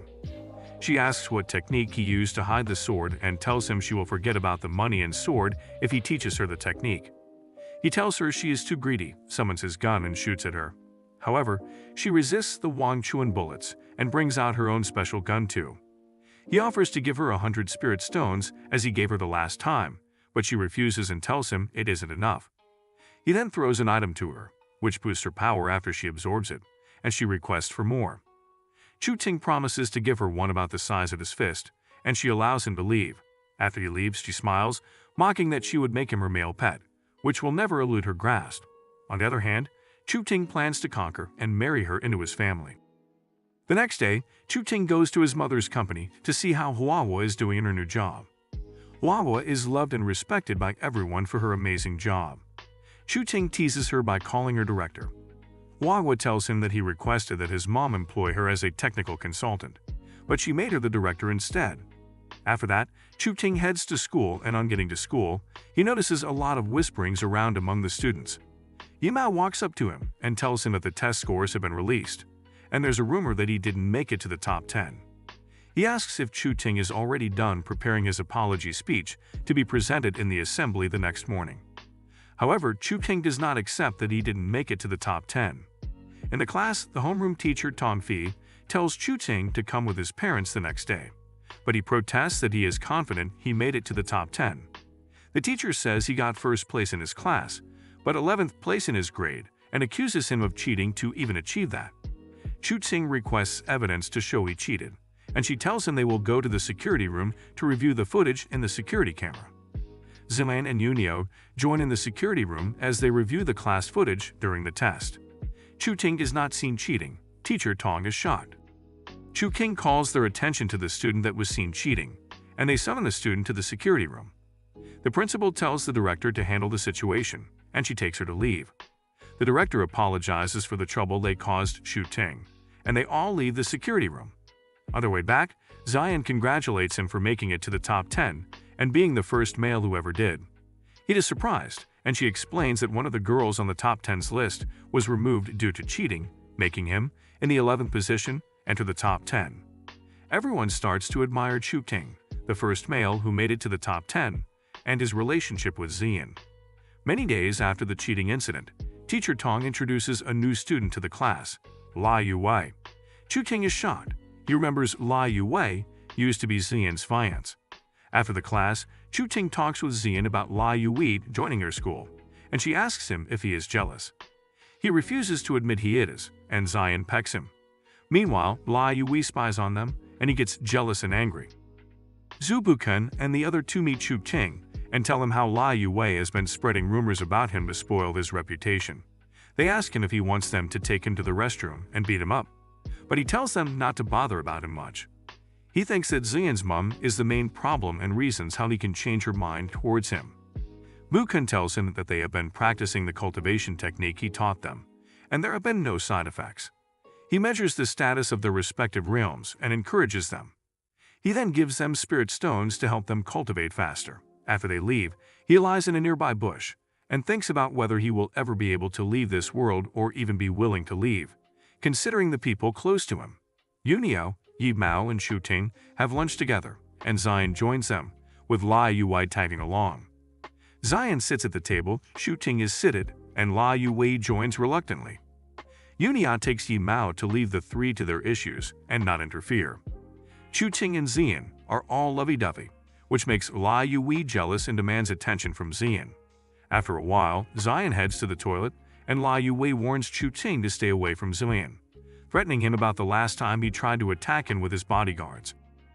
Zion meets him ranting and threatening Chu-Ting, and she sends him away. Chu-Ting brags that he has greatly helped Zion and asks her how she will thank him. She tells him it is his duty as her boyfriend to chase other men away. La Yu-Wei takes Chu-Ting's picture to an assassin, asking him to kill Chu-Ting. Later, as Chu-Ting heads to his car, he receives a message from Meng Zhu, showing him his sister's picture. He gets shocked and wonders if Meng Zhu has captured his sister again, against their agreement. He later discovers that his sister is fine after calling her. As soon as he hangs up the call and enters his car, he immediately senses danger in his car and quickly jumps out while it explodes. He leaves in a taxi and calls Zhu Bukan to check the CCTV in the parking lot to find out who did it. Chu-King goes to Meng Zui's residence. He wonders if Meng Zui sent her men to blow up his car. On getting inside, he discovers that Meng Zui has gotten stronger the last few days. He asks her why she is looking for him, and she doesn't give any tangible reason. He tries to leave immediately, but she dashes at him and stops him. She then tears his clothes off his body, and he accuses her of looking for him because she is hot and wants to satisfy herself. She confesses, and Chu-Ting immediately draws her closer, and they soon start their romance. She asks him to be her pet, and she will keep his sword and its secret for him. He asks her if she will forgive him if he does something wrong, and she says she won't be mad at him. She then asks him to immediately bring out his sword and show her its secret, but he tells her that she can't get angry after showing her something. She becomes curious about what he wants to show her. He breaks the glass walls of her apartment and flies out of it, escaping her grasp. Meng Zhu gets angry and tells him she will kill him when they meet next. She says that his sister still works as a bartender at the complex anyway, and she would be able to get her revenge. Chu-Ting calls Zhu Bukan to find out if they have found the person who blew his car, and Zhu Bukan tells him that it was done by someone La Yu-Wei hired. He further tells Chu-Ting that he found out that La Yu-Wei will be picking someone up from the airport by midnight. Chu-King gets angry and heads to go and find La Yu-Wei, but Tang Ziyan meets him along the way. She tries to talk him out of doing it because of the consequences it could attract from the Eli family, on both his family and the Yi family. However, he doesn't listen and tells her not to worry about his problems. As he leaves, he meets Chengxi. Chengxi tells him her mom forced her to come and stop him, but she will be fighting alongside him instead. Aunt Yi soon arrives to tell Chu Ting it isn't the right time to do this, even though she wishes to repay him for saving her life and her family. He tells her he doesn't need any help and can handle the Lai and the Tang families, such that Jinmin will respect the Yi family in the future. Xian's mom appears and tells him to cut the crap. Chu King ignores her and leaves anyway. She gets angry and attempts to attack him, but Aunt Yi stops her and tells her she must go through her first. At the airport, Chu King sees an old woman who is a master guarding Lai Yuwei. Lai Yuwei is surprised that he is not dead and asks why he is at the airport. Chu Ting tells him he has come to kill him, and the old woman interrupts. He tells him to take the fight outside. Getting outside, the old woman tells him that she is ranked 4th in the Lai family and goes on to launch an attack. Chu King dodges it, and she launches even more attacks at him. Chu blocks all the attacks using a sword defense technique. He then sends many sword attacks at her.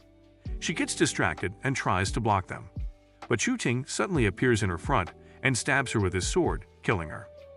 Lai Yuwei's other bodyguard attempts to shoot him, but he is faster. He summons his gun and shoots both of them with the Wine Chun bullet, thus killing them.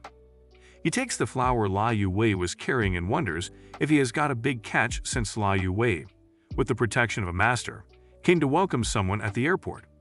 Meanwhile, the Tang and Yi families have been fighting. Lai Dian, the Lai family's head, the Lai family, and the elder of the Lai family arrive at the scene.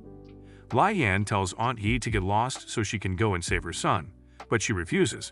She gets angry and attempts to attack, but Meng Zui steps in between them. She is surprised to see 3 powerful families gathered together in the same place and sarcastically asks them if they want to choose the ruler of Jinmen City. The elder from the Lai family attempts to attack her, but Meng Zui damages her in one hit. They all get shocked. She tells them she has no business with them and says she has come to kill someone. Xian's mother asks her who the person is, and she tells them that he is at the airport. Lai Yan tells Meng Zhu that she is going to the airport, too, and offers to give her some high-level healing medicines. Meanwhile, at the airport, Chu Ting welcomes the guest Lai Yuwei was waiting for. She asks him why Lai Yuwei is not there to pick her up, and he tells her he has killed him already. He then knocks her out and carries her out of the airport. On getting out, he sees a car and puts her in it. As he drives, he sees Lai Yan and Meng Zui driving opposite him. He raises his gun and fires at them. They escape from their respective cars, but Lai Yan is injured while Meng Zui comes out unscathed. Meng Zui allows Chu Ting to escape. As Chu Ting continues driving, he calls Chengxi to pick up his family and allow them to stay at the Yi family's mansion for some days. Chengxi asks her mom, and she agrees, hoping Chu King will fulfill his promise of making Jinmen respect the Yi family in the future. Lai Yan discovers that Meng Zui also wants to kill Chu Ting and tells them to merge so they can get in together. She becomes shocked when she realizes that Meng Zui let Chu Ting escape, and Meng Zui tells her that Chu Ting can only die in her hands and nobody else's. Lai Yan says she will let him go and kill anyone close to him. She brings out the Cheyenne reagent and pours them on her wound. She realizes that the medicine is poor, even though it was made with the Tang family's prescription, compared to the one the Tang family makes themselves. She then reasons that she must bring an important person from the imperial capital to destroy the Tang family. Lai Yan asks her subordinate about the important person from the imperial capital. She replies that Chu King left with her, and she gets very angry. Meanwhile, Chu Ting realizes he could easily be tracked with the car and the lady's phone, so he stops and blows it up along with their cell phones. He carries the lady to the Yunjiang River in Yunshan Mountain and throws her into the river to wake her up. He reasons that women in this world are not to be treated gently, and he could die if he has a soft heart in this situation. The lady regains consciousness and becomes scared, thinking she has died and it is in the afterlife. She later realizes she is still alive and yells at Chu Ting. Chu Ting tortures her as he asks for her name, and she tells him it is Gao Wei. He asks her further questions, and when she refuses to talk, he tortures her. She tells him she is a student who deals in the study of medicines, and Lai Yan hired her so she could develop drugs for her. Chu Ting doesn't believe her. He wonders how a dignified family like the Lai family would hire a college student. He carries her to the deeper side of the river on the jetty and threatens to throw her in for the fish to eat if she doesn't talk. He then asks why the Lai family likes her, and she reveals that she is a student at the National University. The university had to release her against her will when a powerful family came to demand for her. He tells her they should go together to get a change of clothes for her, but she tells him her leg is numb and she can't stand up. He tries to help her up, but she drags him so he can fall in the river. However, Chuting drags her along too. She becomes scared and offers to work for him. Well, she plans to make poison and kill him with it. Chuting brings her out of the water, and soon she sleeps beside him while he provides her with his magic warmth. Meanwhile, Meng Zhu calls her subordinates to go and kidnap Chu Xiao.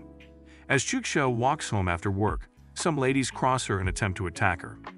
Another set of ladies from the Tang family arrives to save her, and as they take her away, a different set of ladies arrive and beat the ones from the Tang family. Chu Xiao recognizes one of them, Sister Nan, who tells her that the boss asked her to return to work overtime. Lai Yan is at Chu King's house. She and her subordinates search and scatter everywhere, but can't find any of his family members. She suspects Yi Qingmei, Chengxi's mom, had made the first move before her arrival, so she heads to her place. On meeting Yi Qingmei, Lai Yan tells her to attack Chu King's family, or she will destroy hers, but Qingmei responds that Chu Ting once saved her life. Chu Ting wakes Qiao Wei the next day and takes her to his house. He sees his house and a mess and promises to repay all those who did this to him 100-fold. They then head to the Yi family's residence. On getting there, Chengxi runs to hug Chu Ting as she is excited to see that he is fine. Chu Ting introduces Qiao Wei to Chengxi and tells her to take care of her and not let anyone meet her or let her escape. He then asks about his parents, and Chengxi tells him that they are fine, but his sister is captured by Meng Zui's women. Surprised to hear this, he abuses his sister for not staying at his mom's company and rather visiting Meng's bar again. He tells her to keep his whereabouts a secret from everyone and pretend he is missing. She asks him about his sister. He tells her that Meng Zui will not hurt her and is just using her as bait. He asks about Chengxi's family, and she tells him that they lost 30% of their forces to a fight against the Lai family, and that the berserk pills prevented them from losing more. She then mentions that her third aunt, Yi Mai, started an issue about it. Chu Ting knows that Yi Mai is doing this because she wants to be the head of the Yi family. Chu Ting shapeshifts and wears a mask. He tells Chengxi to take him to her mom, while he pretends he is Mr. John, Chu King's master. Chengxi takes him to her mom, and on their way, a little boy named Shou Lear comes to meet them. He childishly asks for Chu King's masks, and Chengxi promises to get him one. After the boy leaves, Chu Ting tells her he was sent to come and find out who he is. Chengxi is shocked and tells him that Shou Lear's mother is close to Yi Mai. On meeting Qingmei, Chengxi introduces him as Mr. John, Chu King's master, and she is surprised. She tells him to have his sit and asks him why he visited them. He tells her that the Lai family bullied his student, and he has come to support him. She then asks him why he came looking for the Yi family, and he brings out a pill saying it will benefit the Yi family. He tells her that the Tang family is in control because they can make medicine. He also tells her that since the Lai family has obtained the Tang family's recipe, they would seek to take them out of business and destroy them. He doesn't want the Lai family to take control, so he offers to set up a company that produces medicines while the Yi family pays for the raw materials. Yi Mai suddenly arrives. Qingmei introduces Mr. Zhang as the foreign aide she invited. Chu King tells her he has gotten uncomfortable and wants to start going. She tells Chengxi to see him off, and Yi Mai also tells her daughter, Meyer, to see him off as he leaves. On their way, Meyer begins to ask many questions until Chengxi gets angry and tells her to shut up. Shou Lear appears with many candies. Chu Ting teases him and asks him for candies, but Shou Lear tells him he is not giving him. Meyer gets angry and pushes the little boy away. Chu Ting continues to tease him by asking him where he got the candies from, as he would also love to buy, and Shou Lear replies that Meyer got them for him. She quickly tries to change the subject. Chu King gets angry and slaps her, telling her to mind her business. Chengxi and Chu Ting leave together in a car, and as they drive, Chengxi receives a message from her mom that she has accepted the offer, but on a condition. Chengxi's elder sister has to run the company. Chu Ting is surprised. He never knew Chengxi had a sister, as he has never seen her before since he visited Chengxi. Chengxi tells him that she has been away for 2 years, traveling the world. Her sister left home shortly after her newly married husband died in a car accident. Chengxi warns him not to think of hitting on her sister, and Chu Ting promises not to. They soon arrive at checkup point. Chengxi is surprised and wonders why military intelligence personnel wears traffic police uniforms. Chu Ting quickly makes himself invisible, using the invisibility technique before it reaches their turn. After passing the checkpoint, Chengxi is surprised and wonders where Chu Ting learned all the tricks. Soon, Chu Ting discovers they are being followed and tells Chengxi to drive slowly. Chengxi makes a turn and another car blocks them. Some women in purple robes come out of the car and start shooting at them. Chu Ting protects Chengxi in the car, knowing that he will quickly heal from the level 1 Wang Chuan bullet. But Chengxi could die if the bullets hit her. After a while, the women stop shooting, and thinking that the Wang Chuan bullets must have killed her, they try to leave. Chu Ting comes out of the car and tells them it is unprofessional to leave when their target has not died. They are surprised to see him and wonder how he got into the car. Chu Ting realizes that the military intelligence personnel had partnered with the women to kill Chengxi, since they were the only ones who thought she was the only one in the car. The women attempt to shoot him, and he dodges the bullets. He runs towards them, grabs them, and hits their heads against each other. Chengxi asks them why they want to kill her since the Jammu department messengers will not interfere in the Jimin City family battle. The women plead and tell Chengxi they are only following orders, and Chu Ting asks who ordered them. One of them threatens Chu Ting, and he snaps her neck. He moves to the second one, and she says she won't tell him anything since he will still kill her anyway. Chu Ting uses a mystical power and absorbs all her thoughts, killing her. They pack their bodies and blow them up along with the car. Chu Ting tells Chengxi that Huan Keishan, the head of the military surveillance department, ordered them. Chengxi wonders if Huan Keishan and the Lai family colluded together. Huan Keishan is a man who cut his genitals so he could practice ancient martial arts and become strong. Chengxi is scared that Huan Keishan might kill her, but Chu Ting tells her he has a way to solve it. He tells her that since Huan Keishan wants to kill her and not the entire surveillance department, they could just change the main body of the military surveillance department and eradicate him. Chengxi thinks this is a crazy idea. Meanwhile, Chu Ting is badly injured, and he tells Chengxi to take her to Cao Wei so he can be treated. On getting to the Yi family's residence, Cao Wei sees him hurt and says he should have died instead. Chengxi gets angry and tries to hit her, but Chu King stops her and says they will work together in the future. He tells Chengxi to go and inform her mom about all that happened while Cao Wei attends to his wound. She first refuses but later accepts to treat him. He opens his wound, and Cao Wei is shocked that the Wang Chuan poison did not spread. Chu Ting asks if she wants to learn, and she says yes. He then tells her to treat him first, and that he will teach her later. After she is done, Chengxi returns to give the report of what her mom said. She tells Chu Ting that Meng Zui has stopped looking for him and has not caused any trouble for a while. She also tells him that the Lai family promises not to destroy the Yi family if only they hand him over to them. She finally says that her mom has finished building the company and has provided all the necessary equipment. She then says that she asked if he could really handle the military surveillance department, and he tells her to hide for some time as the surveillance would soon start looking for her. They head to the new company the next day to check it out. Chu King writes a recipe for a drug, and when Cao Wei checks it, she realizes it is poison. Chu Ting is impressed that she can tell it's poison only in one glance. He then thinks of how rich he would become when Cao Wei finally turns all his recipes into varieties of valuable medicines. Cao Wei produces the medicine, and Chu Ting drips his blood into it. He asks her to drink it, telling her this would prevent her from running away and that she will face the consequence if she does. Chu Ting tells her the poison will erupt inside her if he dies. He gives her 2 more recipes and tells her to make them as fast as possible. He tells her that he will give her the antidote after 1 year of her working with him. He reasons that 1 year is enough to solve the problems in Jimin City. He wants to use the other 2 recipes to eliminate the Tang family's medicine. Chu Ting comes to tell him that the mayor, Xing Lei, is demanding that Mr. Jan visits her at the Xing family residence. He heads to Xing Li's house. Chengxi is worried that he didn't mask himself, but he tells her that Xing Li already knows he is Mr. John. He sees Xing Tao, his sister's boyfriend, and leaves Chengxi with him while he meets the mayor. On seeing Xing Lei, he asks her why she called for him, and she shows her a clip of Lai Yan involved in sexual activity with Huan Keishan. Chu Ting later asks her to use her power to save his sister from Meng Zui. She refuses and says he should settle his own business. Xing Lai tells him why she is against the Lai family and why she is with the Tang family. They continue to discuss the Tang and Yi family, comparing them with each other. Chu Ting asks for a pen and paper and writes something in it. He then gives it to Xing Lei to give it to Gong Yu. As he takes his leave, Xing Lei asks about his next move, but he doesn't tell her. She then tells him that if Meng Zui kills his sister, she will marry her son to Tang Xian, which taunts Chu Ting. He goes back to meet Chengxi and reasons that he needs to get rid of Wang Keixin to keep Chengxi safe. He would need some things to achieve that, so he tells Chengxi to follow him to Jia Yu's place. Jia Yu is very excited to see him. He thinks he has died.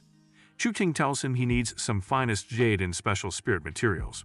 Tai gets them for him, and Chu Ting sends him a lot of money. Chu Ting then shapeshifts into Mr. John and masks his face as he leaves with Chengxi. On their way back, Chengxi tells Chu Ting that if they can survive the crisis, she will marry him. Chu Ting smiles and replies that he will make her happy as Mrs. Chu for the rest of her life. He assures her that Wang Keixin will be dead in 3 days. They then head to the new company, Yi's Pharmaceutical. At the company, Chu King uses the jade stones he got to make fake dragon scales. Chengxi is shocked and tells him they could make merchandise of this and make a fortune from it. But Chu King says he is not in for trivial things like that. She asks what he wants to use them for, but he refuses to tell her. He continues to make more faked dragon scales, and after a while he meets Gao Wei. He asks for the cure for the Forgotten River poison and offers to give her anything she wants except to let her go. She requests that he always has her back and gives an evil smirk. After some while, she finishes making the antidote. Chu Ting begins to feel like he is slowly being poisoned. Qiao Wei smashes the test tube containing the substance she just made, and a poisonous gas fills the air. She had tricked Chu Ting into thinking she was making an antidote for him. Chu Ting falls and loses consciousness. She injects herself with the substance and gets his blood sample to make an antidote to free herself from his grip. After making the antidote, she drinks it and becomes free. She takes him to the room and lays him on the bed, and while she tries to punch him, she gets attracted to him and kisses him. This makes it her first kiss. She then goes on to sleep with him in a bid to screw him. After a while, Chu Ting wakes up to see himself tied. He breaks the rope and discovers that Qiao Wei had slept with him. He stands up and tells her it was so nice of her.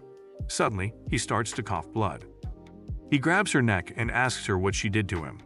Qiao Wei tells him she did the same thing he did to her, and says she doesn't have an antidote for it, as it contains more than 20 varieties. Chu Ting asks her to state her terms. She tells him to let him go and never bother again. However, he threatens her to get him the antidote in 3 days and finish the work he gave her in the next 3 weeks. She tells him she is in charge, and she suddenly coughs too. She then realizes she is not yet free and wonders how that is possible, even after taking the antidote. She tells him she will take him down and starts to punch herself, which makes him feel pain too. Chu King says there was a difference between the original blood he put in her poison and the one she took when making an antidote. After a while, Chu Ting receives a call from Chengxi telling him she is with Wabua at the front of the company. He masks himself as Mr. Jan, and they head to the Yunjing River. At the Yunjing River, while he prepares for what they came to do there, he suddenly coughs blood. Chengxi is shocked and asks what happened to him. He says it's nothing and wonders if something has happened to Qiao Wei again. After making the necessary preparations, he instructs Wabua to take some pictures when he tells her. He then throws the fake dragon scales he made up and performs some cultivation, producing the representation of a dragon. He tells Wabua to take many pictures of it. On the way back, he tells them he has picked out 2 photos that must reach Wang Keixin the next day. He tells Wabua that she will write a press release and put it out at his command. He tells Chengxi that they will go and see her mom later as he wants to talk with her. After a while, they reach a checkpoint. Chu Ting notices that something is off, and he tells Chengxi to hide at the back. He winds down, and the officer demands that he puts off his mask. Chu Ting tells the officer he is a warrior and not under his control. He then tells him to tell them at the Ministry of Supervision that he knows Chengxi's whereabouts. The officer returns to report that a cultivator claims he knows Chengxi's whereabouts, and the women from the Jianwu department follow him immediately. The women discover it is Mr. John and attack him, but he defeats them easily. Suddenly, the Chengfeng army arrives, and Chengxi tells him to leave her and escape, but Chu Ting tells her not to worry. Wahua tells Chengxi that since Mr. John is Chu King's master, he'd find a way out. She does not know that Mr. John is Chu Ting. Xian's second aunt, Tang Ji, comes down from the military vehicle and introduces herself. Chu Ting realizes that the commander of the Jinmen Chengfeng army is from the Tang family and reasons that Xing Lei has done a lot for the Tang family since the Chengfeng army is under her control. Wan Keishan, the Minister of Supervision of Military Affairs, soon arrives and launches an attack on Chu Ting, but he blocks the attack. Chu Ting recognizes that Wan Keishan's energy is similar to the one he felt while healing Aunt Yi. He realizes that he was the one that hurt Aunt Yi. Wan Keishan is surprised that Chu King's energy matches his own, and also discovers that he was the one who saved King Mi. Aunt Yi and Tang Xian's mom arrive. Aunt Yi rebukes Mr. John for resisting the military headquarters and keeping the wanted criminals from them. She asks Wan Keishan what Chengxi's offense is and tells him to come to arrest her personally. Wan Keishan replies that he suspects that Chengxi and his military guards are dead. Mr. John says something that pisses Wan Keishan off, and they both attempt to attack themselves. Tang Xian's mom stops them and gets injured in the process. Tang Xian's mom asks Mr. John where Chu Ting is, but he answers them in parables, enters his car, and drives off. In the car, Chu Ting coughs in pain. The mark left on him when he healed Aunt Yi still affects him, and it could detonate any time while fighting Wan Keishan. Meanwhile, Chengxi is sad that she is useless and cannot even protect her man. Chu Ting tells her that he is the one who ought to protect her. Huahua, who is also in the car, hears them and is surprised, prompting her to ask if he is not Chu Ping's master. Chu Ting becomes speechless. He knows he can't hide it anymore, so he reveals himself to her, and she becomes shocked. On returning home, disguised as Mr. Jan, he meets Aunt Yi and tells her he needs her help in killing Wan Keishan. Aunt Yi is shocked and reminds him that Wan Keishan is the minister of the supervision department, and it is a rebellion just going to the military headquarters to kill him. Aunt Yi has a feeling that Mr. John is Chu Ting, but she doesn't mention it. Mr. John tells her that all she has to do is to help him the next day and asks her if the Yi family has any media outlets, to which Aunt Yi replies that the Yi family has several of them. The meeting ends and Chu Ting goes to see how Cao Wei is doing. On getting to Cao Wei, he sees her cursing at him, holding some medicine in her hands. She becomes startled when he suddenly speaks.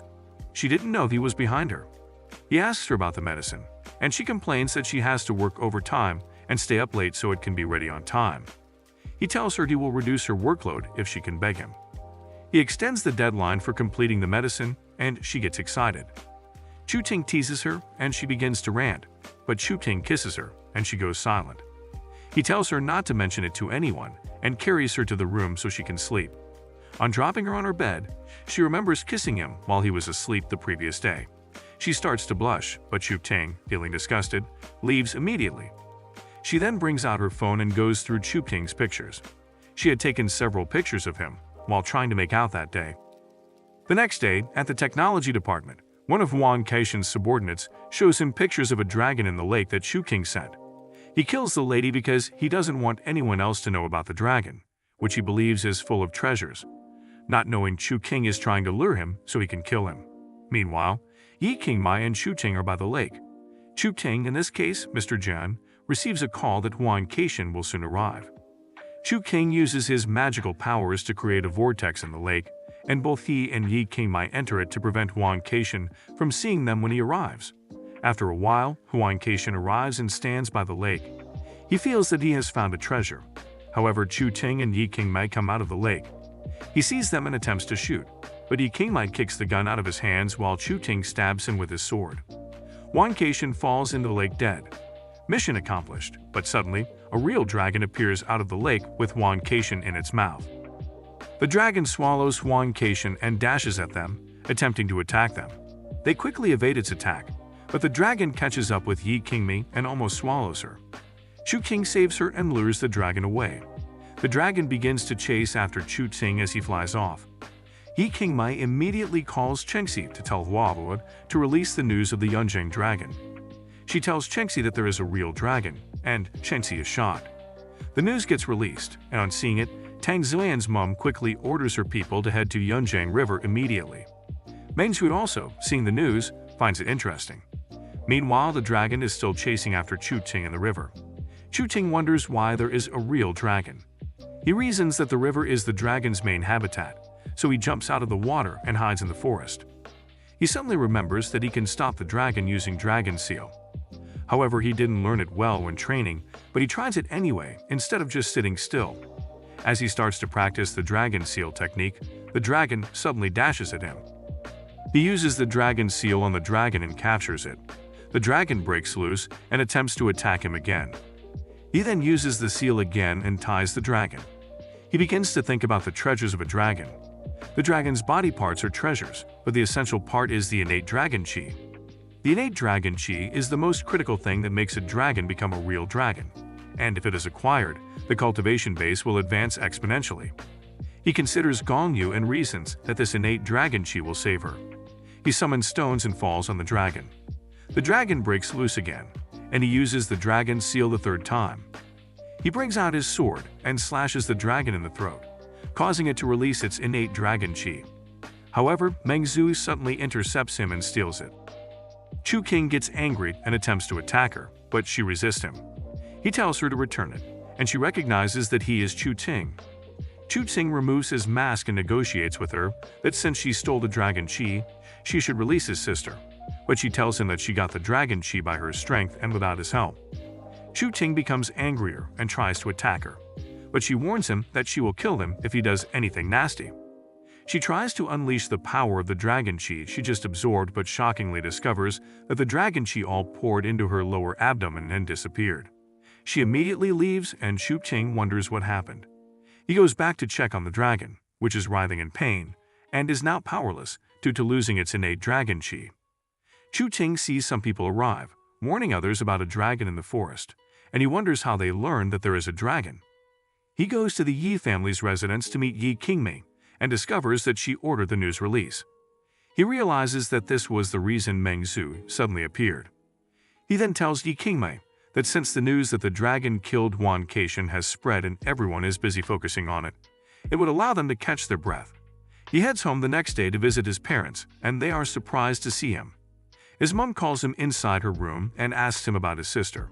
She tells him to reveal everything that happened, as Chenxi already told her everything. He is surprised how his mom got Chenxi to open up, and she tells him that she called both Chenxi and Wawa. Chu Ting realizes the ladies don't want to give a wrong impression to his mom, so they told her everything. He tells her everything, and he promises to save his sister. His mother warns him that he should not hide anything like this from her in the future. Otherwise, he shouldn't come home. He then reasons that his mom should also be a martial artist, since she is from the Chu family. His mom doesn't want to talk about it, but he tells his mom that aside from being a warrior, he is also a doctor. He scans through her body and discovers that her meridians are broken. He asks her who did it to her, but she tells him not to worry about it as she did it herself. He perceives that the Chu family forced her to and promises to destroy the Chu family. He then tells his mom that he could try to cure her, but she doubts that she can be fixed as there is no cure for this kind of injury. Chu Ting goes to Yeet Pharmaceuticals to find a way to cure his mother and Gong Yu. Meanwhile, at the Xing family residence, Xing Wei and Xing Lied discuss the fake dragon scale stone they found in the forest, which Chu Ting planted to deceive people into thinking the dragon is not real. Xing Lai says she would have thought it was fake if she had not seen the dragon herself. Chu Ting cultivates for some days, steps into a new soul realm, and eliminates the poison Qiao Wei put in his body. Chenxi tells him he should go with her to pick up her sister, who has just arrived. While they wait for Chenxi's sister, Xiao Wu, Gong Yu's agent, arrives at the airport. Chu Ting had invited her to join Jinmin as the new head of the military supervision department since he killed Wan Keishan. Chenxi's sister arrives, and Xiao Wu leaves to attend to other things. Chenxi introduces Chu Tsing as her boyfriend of her sister. Yi Wanqing, Chenxi's sister, soon starts to rebuke him, telling him not to cause trouble for the Yi family. They leave the airport, and on their way, Chenxi asks Chu Tsing if he can cure her sister, and he replies casually, still pissed at what her sister said to him earlier. He later asks about the illness, and Yi Wanqing starts to talk about it. She tells him she couldn't find out what her illness is since she was 5 years old. She fainted every time and her body became weaker until she was bedridden. They sought famous doctors, but none of them could treat her, and one of the doctors said that Yi Wanqing would not survive 30 years. Yi Wanqing is now 27 with 3 years left. However, Chu Ting still replies casually.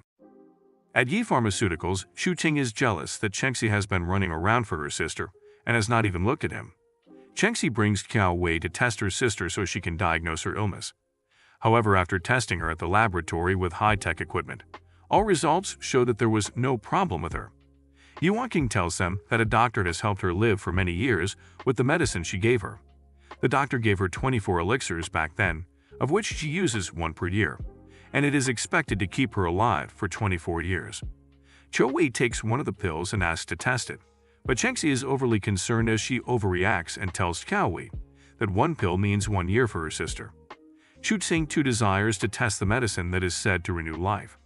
After a while, Chu King says he knows how the pill was made, and Chengxi tells him to make 100 so her sister can live for 100 more years. Chu Ting tells her it could only be done as the former doctor did. Chengxi starts to blame the previous doctor for not making enough. Qiao Wei then asks Chu Xing to spill the method he knows to save Yu Wanking. Chengxi and Wanking are surprised that he knows a way to save her but is hiding it. Qiao Wei tells them that if a medicine could be developed with Chu King's prescriptions, it would be unique in the entire city, and the prescription is just a simplified version. She further says that if it is the full version, Wanking's illness won't be a problem. Chu Xing reveals that he didn't say anything because it would take more than 3 years to refine the medicine, and since Wanking just has about 3 years left to live, he doesn't want to give her vain hope. He then takes his leave. Qiao Wei thinks he doesn't want to save Wanking, but Chengxi defends him by saying she believes him and he is not the kind of person to do that. Later, Chu Ting tries to carve out a particular formation but finds it difficult. He is told that the president of Yi Pharmaceuticals wants him to come for a meeting. On getting to the meeting hall, he sees everyone already sitting, waiting for him. Others gossip about his attitude, but he doesn't care. He realizes that Wanking deliberately notified him late about the meeting. The meeting begins and Wanking, the president, talks about launching a new medicine the company had just developed. Chu Ting protests against it. Every other person agrees except Chu Ting. Chu Ting suggests that others should leave as he has some things to discuss with the president and the chief pharmacist, Qiao Wei. Chengxi wonders what he is doing. Wanking adjourns the meeting and Chu Ting questions Qiao Wei about the medicine she made. She did not make it according to his prescription. She angrily yells out that something was wrong with the prescription, and she had to adjust and improve on it. Chu Ting mocks her supposed improved medicine. In anger, Qiao Wei takes it from him and continues to rebuke him, saying he doesn't know how to make medicines. He shows her that he knows alchemy and can refine pills and taunts her with it. She leaves the hall in annoyance. Chu King leaves too. Chengxi says she believes Chu Ting and tells her sister to talk to him. Wanking goes to meet Chu Ting and apologizes, but he doesn't accept her apology. She sees him practicing ancient martial arts, and she is shocked. Chu Ting tells her he thought she was a cultivator, and she replies that she used to practice before when she was a child, but her doctor told her to stop if she wanted to live longer. He continues to act hostile, and Wanking asks if he is afraid of ruining his plans and leaving him empty and poor. However, Chu Ting tells her there are other families in Jinmen he can always partner with, and she shouldn't feel too important. On hearing this, she gets angry. The two continue to attack each other verbally until Wanking receives a call and steps out. He hears a noise from Wanking's office and checks what's happening. It's Yi Meyer protesting for participation in the company's shares, as she is part of the family too. But Wanking tells her that it is impossible since she and her mother did not contribute and vehemently opposed when the company was being established. Chengxi also hears the commotion and tries to intervene and support her sister, but Chu King stops her. Chengxi tells Chu King she is sad he is not on good terms with her sister. Meanwhile, still in the heated argument, Wanking slaps Yi Meyer. Yi Meyer gets vexed and attempts to hit her in return, but Chengxi quickly intercepts and grabs her hand. Yi Meyer brings out a dagger and runs toward Wanking. Chu King, who initially didn't want to intervene, sees this and quickly runs to hit her. He grabs her neck and threatens to throw her off the building. Yi Meyer begs him not to kill her, and he frees her. She leaves the office with the intention of coming back later for revenge. Wanking tells Chu Xing that he finally did something that pleased her. He teases her that she is pleasing to the eye, and Chengxi yells at him. Chu Ting leaves the office to attend to other things. After he leaves, Wanking tells Chengxi that Chu Ting is very violent, and Chengxi replies that she can't beat him. Yi Meyer goes back to her mother, asking her to avenge her, and her mother promises to. Chengxi runs to meet Chu Ting with the news that Mayor Qing Lai covered the truth about the real dragon. Meanwhile, Lai Nian is in her office. Angry, she receives strange visitors. At Yi Pharmaceuticals, Chu Ting writes the prescription for some medicine, and Wanking grants it immediately, so the company's money goes into production. Chu-ting admires her decisiveness and affirms that she deserves the position of president. He suddenly receives a call from Jia-yu and goes to visit him. Jia-yu asks if the rumor about the dragon is real, and Chu-ting quickly covers his mouth, preventing him from talking about it. Chu-ting tells Jia-yu about the new pill that will be released into the market by Yi Pharmaceuticals. He says it would become famous quickly and surpass the Lai and Tang families. He then tells him to help him spread the news. He heads back to the Yi family's residence and meets Cao Wei, who tells him the new pill will be available the next day or in 2 days. After she leaves, Shengxi and her sister come to report that Yi Qingmei is in danger as she was tricked into a trap and was captured along with the new pill by the Lai family. She tells him that the Lai family is full of martial masters and they want to destroy the Yi family. Chu-ting asks for her location, and Shengxi tells him to follow her as he will take the lead. He tells her that he will go alone, but Shengxi refuses and says she wants to go too. Chu-ting knocks her out and leaves her in Wang Qing's care. He gets the address from her and quickly heads there.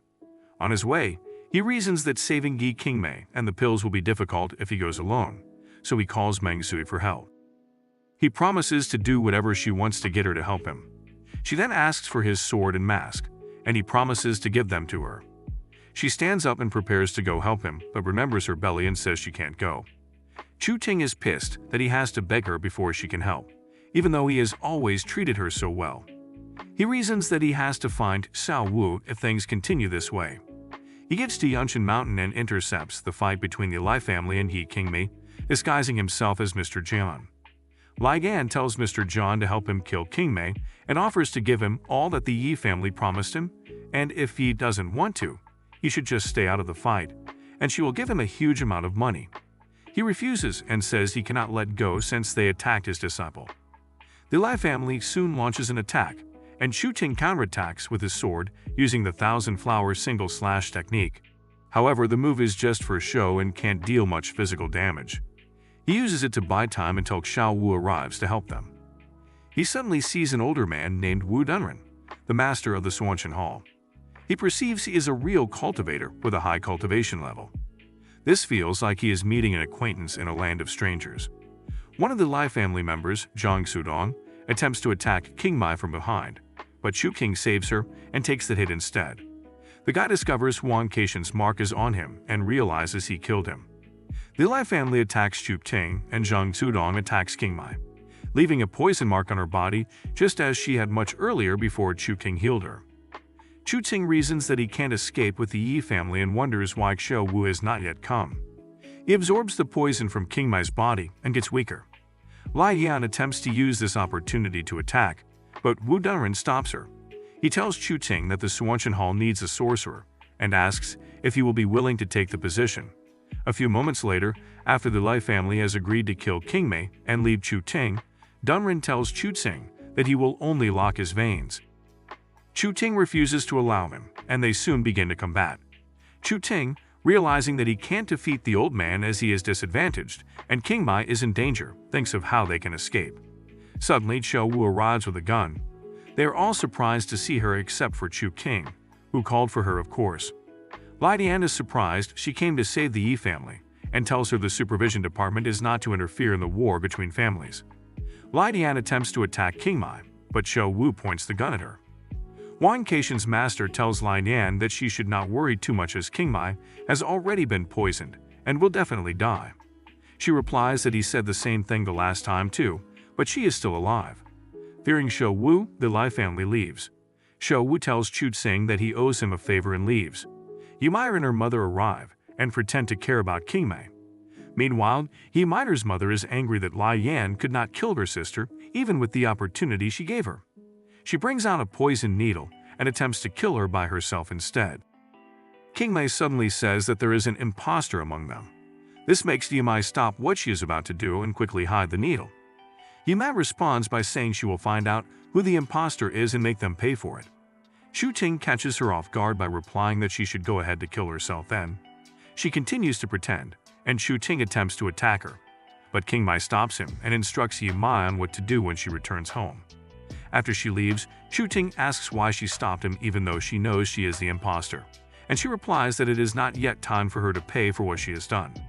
Shengxi and Wang Qing arrive and are glad to see their mother still fine. Chengxi is mad and refuses to talk to Chu Ting. On returning to Yi Pharmaceuticals, Chu Ting and King Mai step aside to discuss. Chu Ting finds out that the poison running in King Mai has been triggered, and he can't cure it. He tells her she just has at most 1 month left to live. She asks him how many days it would take for the poison to erode her inner strength, and he tells her she has just 3 days. She entrusts Chengxi into his care and tells him to watch after Wanking too, even though she has caused him a lot of trouble. She reveals that she became insecure when she found out that their father was a spy from the Lai family who was instrumental in getting King Mai poisoned while she was pregnant with her, which caused her to be born with an incurable sickness. He got depressed and later killed himself. King Mai further tells him that the hatred between the Lai and Yi families cannot be resolved, so he should not be deceived if the Lai family ever talks about making peace in the future. This prompts Chu Ting to ask why she didn't kill Yi Mai when she betrayed the Yi family. King Mai tells him that Yi Mai was the original heir of the family, but when her mother died, she was appointed the next heir instead, and Yi Mai has held a grudge against her since then. Chu Ting is surprised. Cao Wei comes out of the operating room and reports that Qing Shu, who got injured during the Lai family's attack, will remain unconscious for some days, but her life is no more in danger.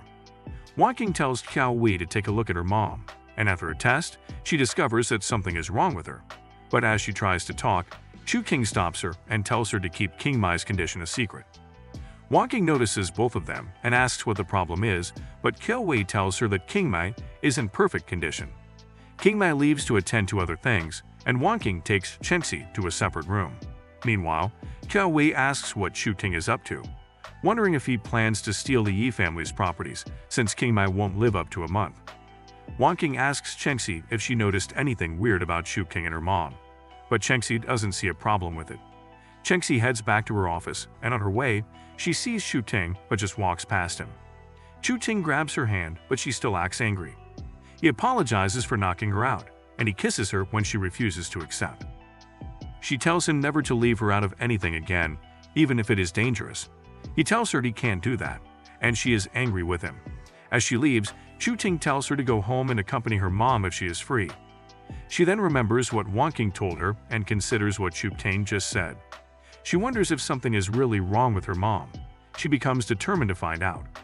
Chu Ting reasons that he can only hide their mom's illness for a short time and hopes that they forgive him when they eventually find out. He checks the poison mark on his body and reasons that his life could also be in danger if triggered, so he seeks to get rid of Zhang Sudong. Chengxi goes to meet her mom and asks if she can help with anything, but her mom tells her to visit the victims' homes from last night's incident on her behalf. After a while, King Mai calls Chu Ting to her office and tells him she is giving her one of the Yi family's mansions as compensation for his contribution to the family. She tells him to pick up his family as the Yi family is no longer safe. Chu Ting asks if she is going to the Lai family and says he will accompany her. She refuses, but Chu Ting insists, saying he could at least retrieve her body if she dies. What a ridiculous thing to say. She tells him she will be going the next day, and Chu Ting tells her he will go find some aid. He tells her to wait for him to return, but as he leaves, he feels she will leave without saying goodbye. Chu Ting heads to the Ji Jin bar to meet Meng Zui. He enters the bar and sees his sister. He runs to meet her and asks how she is. Meng Zui appears and tries to cause strife between them, accusing Chu Ting of not coming to save his sister, but Chu Xiao does not fall for it. Meng Zui tells them to sit and talk. She serves herself and him a drink, but Chu Ting refuses to drink, being skeptical it could be poisoned. Meng Zui drinks from her glass and gives it to him instead. He finishes the drink and asks her about her conditions for releasing his sister. She tells him to be her slave, but he refuses and asks her to change her conditions. Meng Zui calls Chu Xiao to make some drinks for them, and while Chu Ting is still skeptical about the drink, his sisters tell him it is not poisonous. He takes the drink and discovers it was actually poisoned. Chu Xiao is confused and takes the drink, but she isn't affected. Meng Zui tells her that the poison only works on cultivators, of which only Chu Ting is among the 3 of them. She orders her men to throw Chu Xiao out of the bar as she has already gotten the person she needs. Knowing that she can't save her brother alone, Chu Xiao decides to go call for help. Chu Ting wakes up tied to a chair. He finds it difficult to use his cultivation powers, and Meng Zui tells him that he can't escape as the chair was specially made for him. She tells him all he has is now hers and draws closer to threaten him with a knife. Chu Ting activates his powers, then a beam of light comes out of his mouth and hits one of Meng Zui's eyes. He tells her to look into his eyes, and she sees one of his eyes glowing. Her eye starts to glow too, and she asks him what it is. He tells her it's the life-binding spell. Once someone is cursed with this spell, the spellcaster and the victim's lives will be bound together, and when one dies, the other will die along with them. Chu Ting's bind gets loose, and Meng Zui attempts to stab him. Chu Ting grabs her hand and asks why she hates him so much, even to want to sacrifice her life in a bid to kill him. She frees her hand from his grip and attempts to attack him again, but she slips and falls. Chu Ting asks what is wrong and says she hasn't progressed, even though she swallowed the innate dragon chi. She gets pissed. She tells him she has released his sister and says he should leave too. He tries to settle things with her, but she disagrees with him. He then tells her he needs her help with visiting the Lid family the next day. She refuses, but he tells her she won't be alive if he dies. He also tells her King Mai is dying, so she plans to visit the Lai family. He says Meng Zui will know why King Mai wants to go there, but he doesn't know, which is why he came to find her. He offers to give half of his new mansion if she helps him, otherwise she will die too if he dies, and he leaves. Meng Zui is angry as she now has no choice but to help him. Meanwhile returns with Xingwei and some other women from the Xing family to come and rescue his brother. But Chu Ting misses them, and as he heads out, one of the women from the Xing family is shocked to see him. She tells him that his sisters spent the whole night begging the mayor Xing Lai to help her brother before she finally decided to help. Xingwei and Chu Xiao, now with Meng Zui, ask her where Chu Ting is, and she refuses to answer. Xingwei gets angry, and they begin to fight. Chu Ting goes there and meets the two fighting themselves. He thanks his sister for helping him. Meng Zui defeats Xingwei, and when Xingwei sees that Chu Ting is fine, she gets angry and attempts to attack Chu Xiao for tricking the Xing family. Chu Ting stops her and punches her hard, throwing her off. She asks him what he is doing as he is the reason she came. Chu Ting tells her he knows she reluctantly came to rescue him because Xing Lai ordered, not because she was willing, and tells her to go back. She leaves in anger. Chu Ting takes her already exhausted sister and prepares to leave too, but Meng Zui tells him to wait and says she will help him as he requested, but on the condition that he will remove the life-binding spell. However, Chu Ting tells her he doesn't know how to remove the spell and is also anxious that he has put his life in her hands. He asks her to change her condition. She tells him she has a doctor who can check her sister, and while Chu Xiao is being checked, Chu Ting asks if she has come up with a new condition and tells him that he should marry her. He is shocked and thinks she is crazy, but she tells him he has to agree to marry her if he wants her help. He agrees but tells her that his name will be in the first position. She first rejects but finally agrees, and they head to the court immediately to get married. Chu King is surprised that he has really gotten married. After that, Chu King says they should head back to the Yi family, and they will visit his parents together later to move to the new mansion King Mei gave her. Meng Zi tells him that since the Yi family is now unsafe and the Xing family is along the same street as his new mansion, he should bring his family to her place instead. Chu Ting wonders if she is up to anything bad, and she tells him that she can't do anything bad since they are now married. She requests to see his sword, and he shows it to her. They head to the Yi family, and Meng Zui tells him he is not allowed to flirt with any other women since they are now married, and says if he does, she will flirt with other men too, as many women as he also flirts with.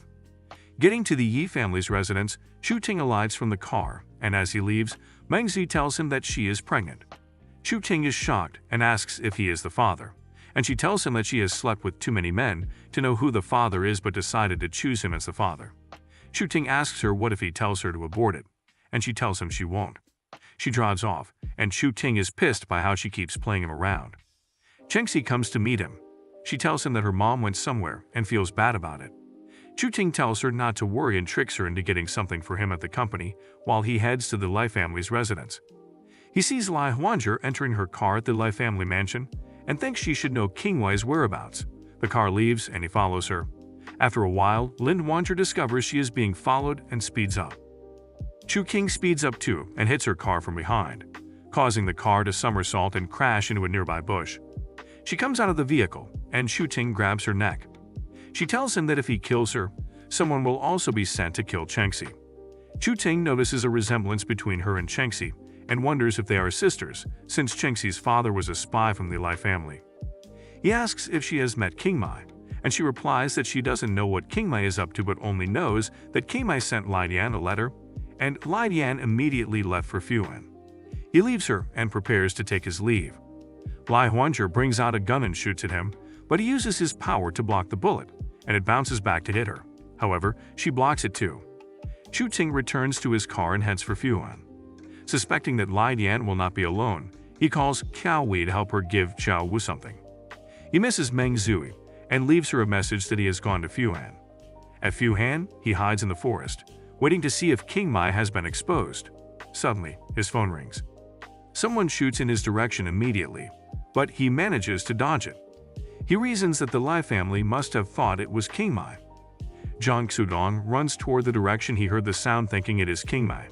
However, King Mai attacks him unexpectedly and goes back into hiding. Zhang Xudong meets the other Lai family members and tells them that King Mai has someone helping her. Lai Yan tells them never to shoot until they confirm it is King Mai.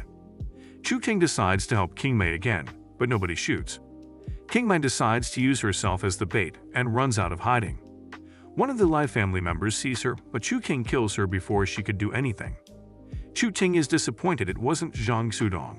Suddenly, Wu Dunren launches an attack from behind, but Chu Ting dodges it. Wu Dunren tells him to let him live this time, unlike the last time, and just as he prepares to attack him, Xiao Wu arrives. Chu Ting attempts to go help King Mai but gets blocked by Zhang Xudong, who gets in with his poisonous qi, causing Chu Ting to become weak.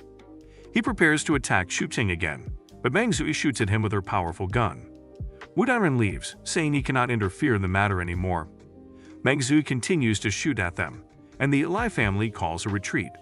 Not satisfied that she hasn't killed King Mai, Lai Dian dashes toward her, but her subordinate tells her to escape instead while she fights with King Mai. However, King Mai deals damage to her immediately and pursues after Lai Yan. She asks if she still remembers Lai Yuanbai, and Lai Yan stops immediately to confront her. Lai Yan tells her she is not worthy of mentioning the name. They soon begin to fight. Chu Ting watches them while they fight, and one of the Lai family members suddenly hits him from behind, causing him to fall to the ground. She tries to attack him, but Xiao Wu shoots her and she flees. Lai Dian and King Mai continue fighting. They bring out a knife and dash at each other.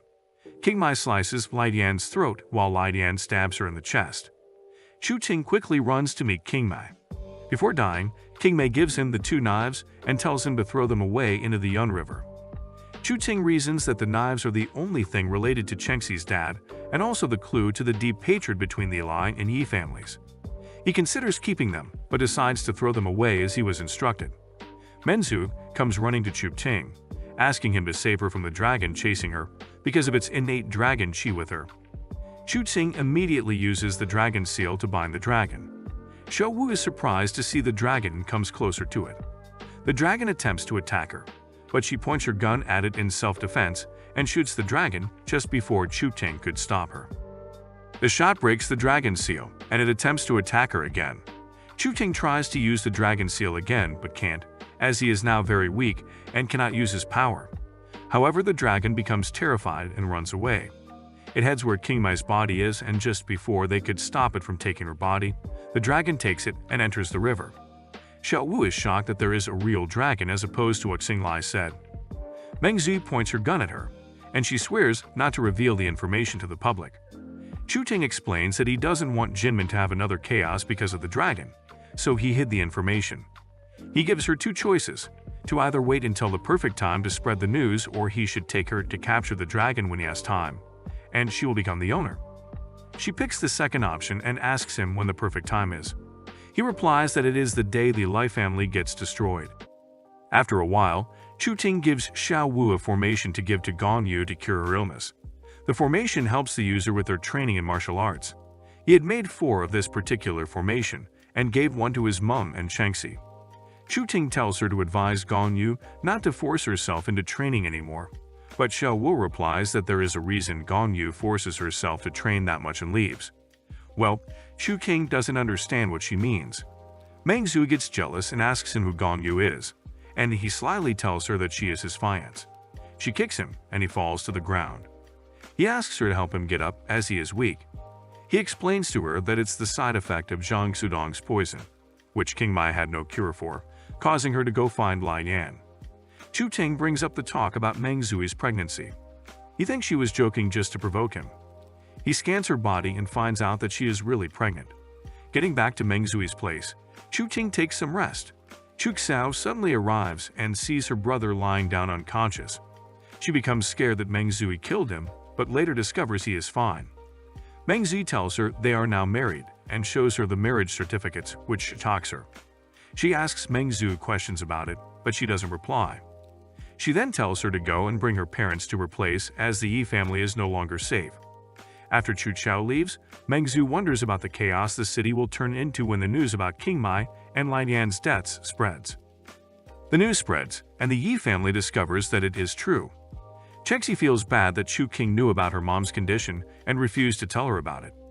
Yi Mai and her daughter arrive, and, pretending to care, Yi Mai tells them that she will get revenge for King Mai. Yi Wanqing, knowing she is deceitful, tells her not to worry as she and Chengxi will avenge their mom alone. Yi Mai and her daughter leave, hoping that they will kill Mr. John next so the Yi family can become theirs fully. Tang Xian's mother also sees the news and tells one of her subordinates to learn more about the situation. The Lai family also desires to seek revenge for Lai Yan. Chu Ting suddenly wakes up and is surprised to see his parents beside him. He wonders why they are in Meng Zui's house, and Chu Xiao tells him that Meng Zui instructed her to bring them since the Yi family is no longer safe. Chu Ting discovers that he slept for 2 days and wonders how chaotic the city must have become.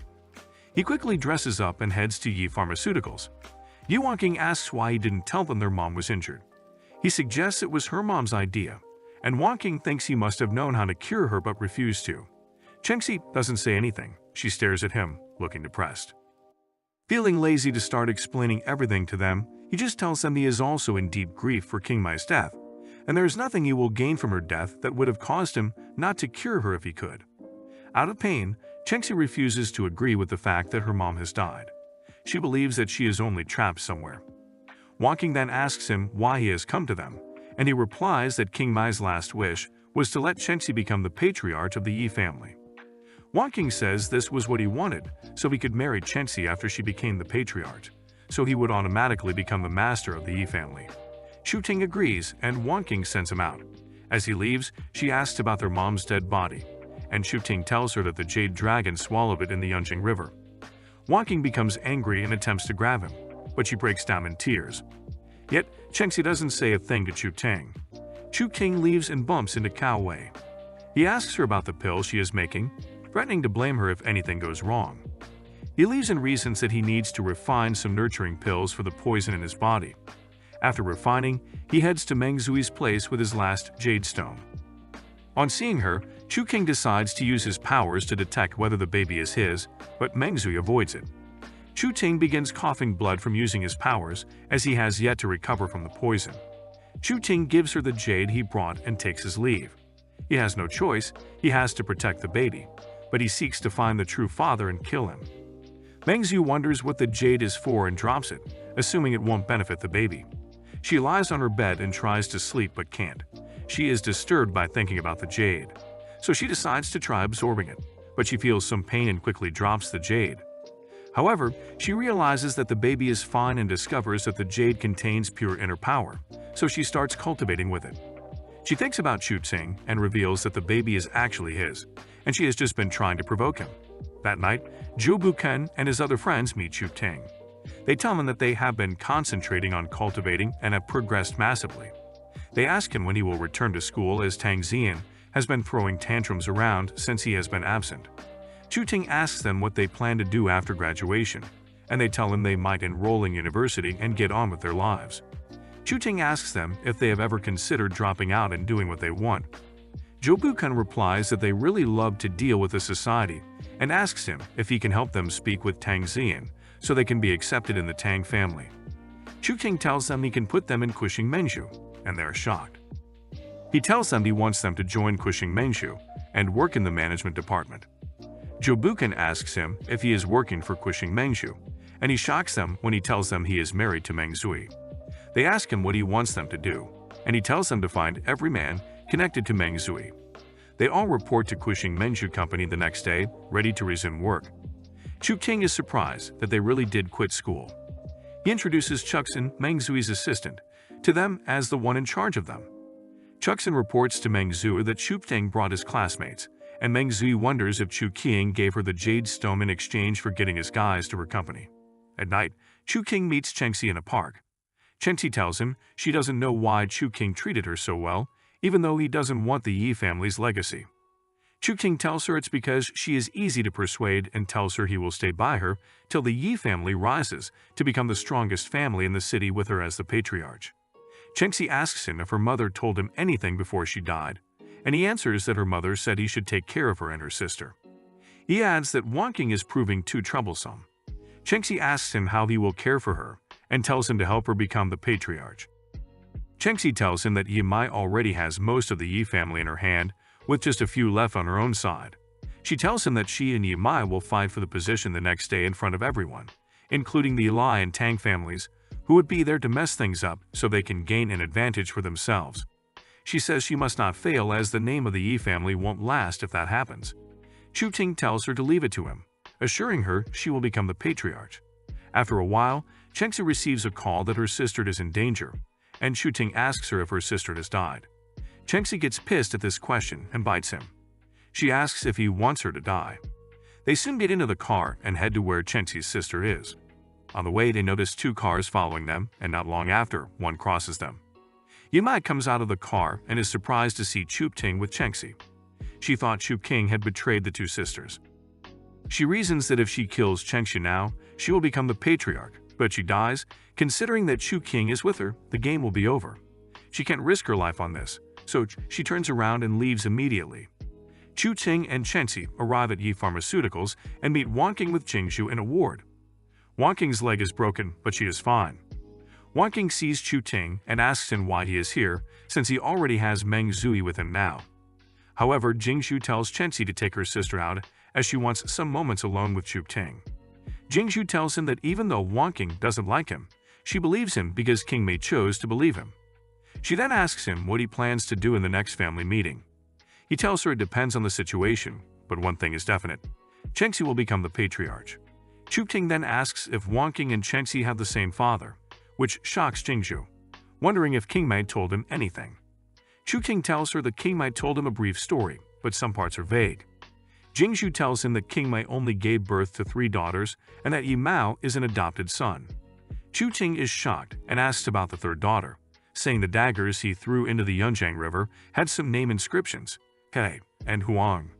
Jingzhu, unwilling to talk about it, tells him to leave. Chu Ting prepares to take his leave. He wonders what really happened between the Lai and the Yi families. Wanking tells Chengxi that Chu Ting is only trying to take advantage of her and will dump her when he reaches his aim.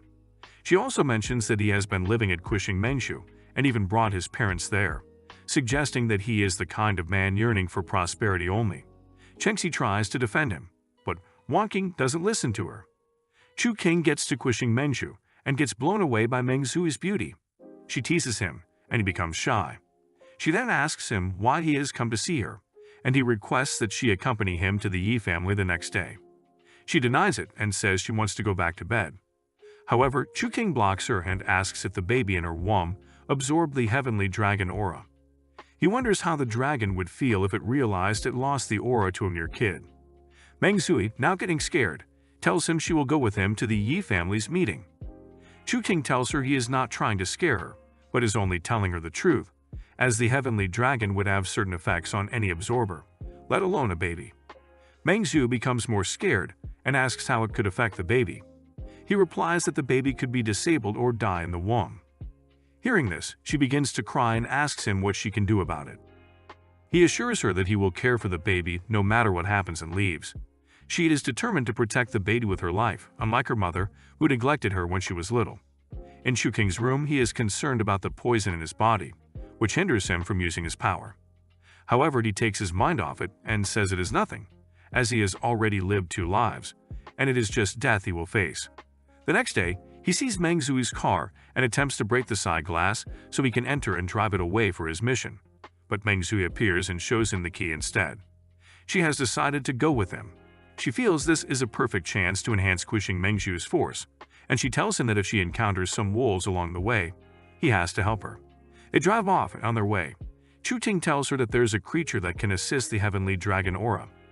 He says the creature usually stays next to the baby dragon to help it nurture the aura, which, without it, the baby dragon can never withstand the aura.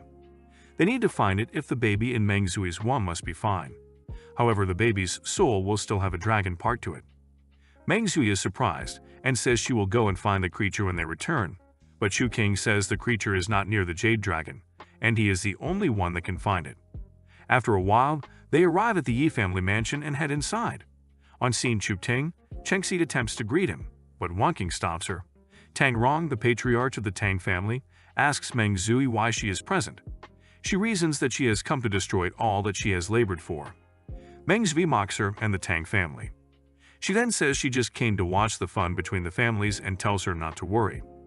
Being careful not to offend her, Tang Rong leaves her and protests that Chu Ting is not supposed to be allowed into the Yi family's assembly hall. The others agree, but Chengxi explains that Chu King is her fiancé and should be allowed to attend the meeting. Tang Rong still supports her point and says men are never usually allowed in such meetings. She also points out that Chu King doesn't act like husbands, but rather lingers with women around. Chu Ting asks her if he said he wanted to enter and insults her that she is jumping up and down like a monkey.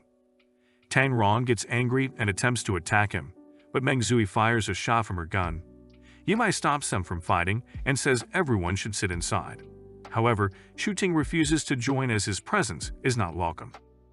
The meeting on who to become the next head of the Yi family begins. Chu wonders why Yi Meyer and the supreme realm martial artist in the Tang family didn't show up on such an important day. He reasons that Yi Mai and Tang Rong have some moves up their sleeves. Yi Mai announces the commencement of the voting, but Tang Rong interrupts and asks what conditions the competitors must fulfill to qualify to become the head of the family. Yi Mai tells her that the person must be a member of the Yi family, have the blood of the ancestors, and must have made significant contributions to the family. After hearing this, Tang Rong nominates the fourth elder Yi Tao, and Yi Tao gladly accepts. Yi Mai feels betrayed as Yi Tao had sworn to vote for her the previous night. Chu begins to clap, and Yi Mai wonders why. He tells them that Tang Rong did something amazing by nominating Yi Tao. He tells Yi Tao he is curious about what agreements she and Tang Rong have reached or how much she sold herself for. Yi Tao angrily insults him, and Meng Zui points her gun at her. Tang Rong states that Meng Zui has come to the meeting only to cause trouble. Meng Zui points the gun up and pulls the trigger, blasting the roof. Chaos almost starts, but Chu Ting interrupts and suggests they should all vote on Tang Rong's nomination first. The vote's tied at 2-2. Now, Chu Ting is expecting Tang Rong to show her card. Tang Rong signals to the seventh elder of the Yi family, and she also votes in favor of Yi Tao, making Yi Tao ahead. Yi Mai gets angrier that the seventh elder also betrayed her. Chu King secretly tells Meng Zui that she should lend Yi Mai her gun. Yi Mai takes the gun and kills Yi Tao immediately. Meng Zui then snatches her gun from Yi Mai, pretending not to be involved. Tang Rong gets angry and tries to attack Yi Mai, but the Yi family defends her. Tang Rong asks for evidence to prove that Yi Tao sold herself, and Wang King brings out a flash drive. She connects it to a computer, and some pictures are displayed of Yi Tao meeting Tang Rong at a tea house 2 days earlier. Tang Rong denies that there was anything, and Wang King tells her that she has a recording too. Tang Rong gets scared and takes her leave to avoid being exposed. As she leaves, Chu Ting asks her if she still remembers Lai Yue, but she doesn't respond. On getting outside, she is pissed that Wang King screwed up her plans. She remembers Chu King's question and tells her subordinate to gather others to head to the Lai family. Yi Mai says they should continue with the voting, but before that, she mentions that someone tried to assassinate her daughter the night before, and she was severely injured. She accuses Chengxi as the culprit, but no one says anything. Yi Mai feels awkward at the silence and says she wanted to find Chengxi immediately, but Meyer didn't let her. So she brought Meyer to the meeting to ask Chengxi in person to avoid misunderstanding. Some people bring Meyer in on a stretcher, and as they walk, Chu Ting places his foot in one of them's paths so that she trips and falls. Chu Ting then takes a gun and shoots at Meyer, but she quickly jumps and dodges the bullet. Seeing this, he starts to mock her. She leaves in shame. The voting begins, and they start to vote for their respective persons, Yi Mai or Chengxi. The seventh elder, Yi Xing, votes for Yi Mai. However, Yi Yu, the sixth elder, protests against it, saying she shouldn't be allowed to vote since she sold herself to the Tang family. As Yi Yu speaks, Yi Mai shoots at the wall close to her, threatening her. Yi Mai announces herself as the new head of the Yi family and then signals to the Lei family to attack. Yimai unleashes her power and launches an attack on Chengxi and Waning. Chu-Ting quickly swallows some pills and becomes very powerful. A martial master tries to block him, but Chu-Ting punches him and summons his sword. He dashes at Yiling, the fifth elder, and kills her.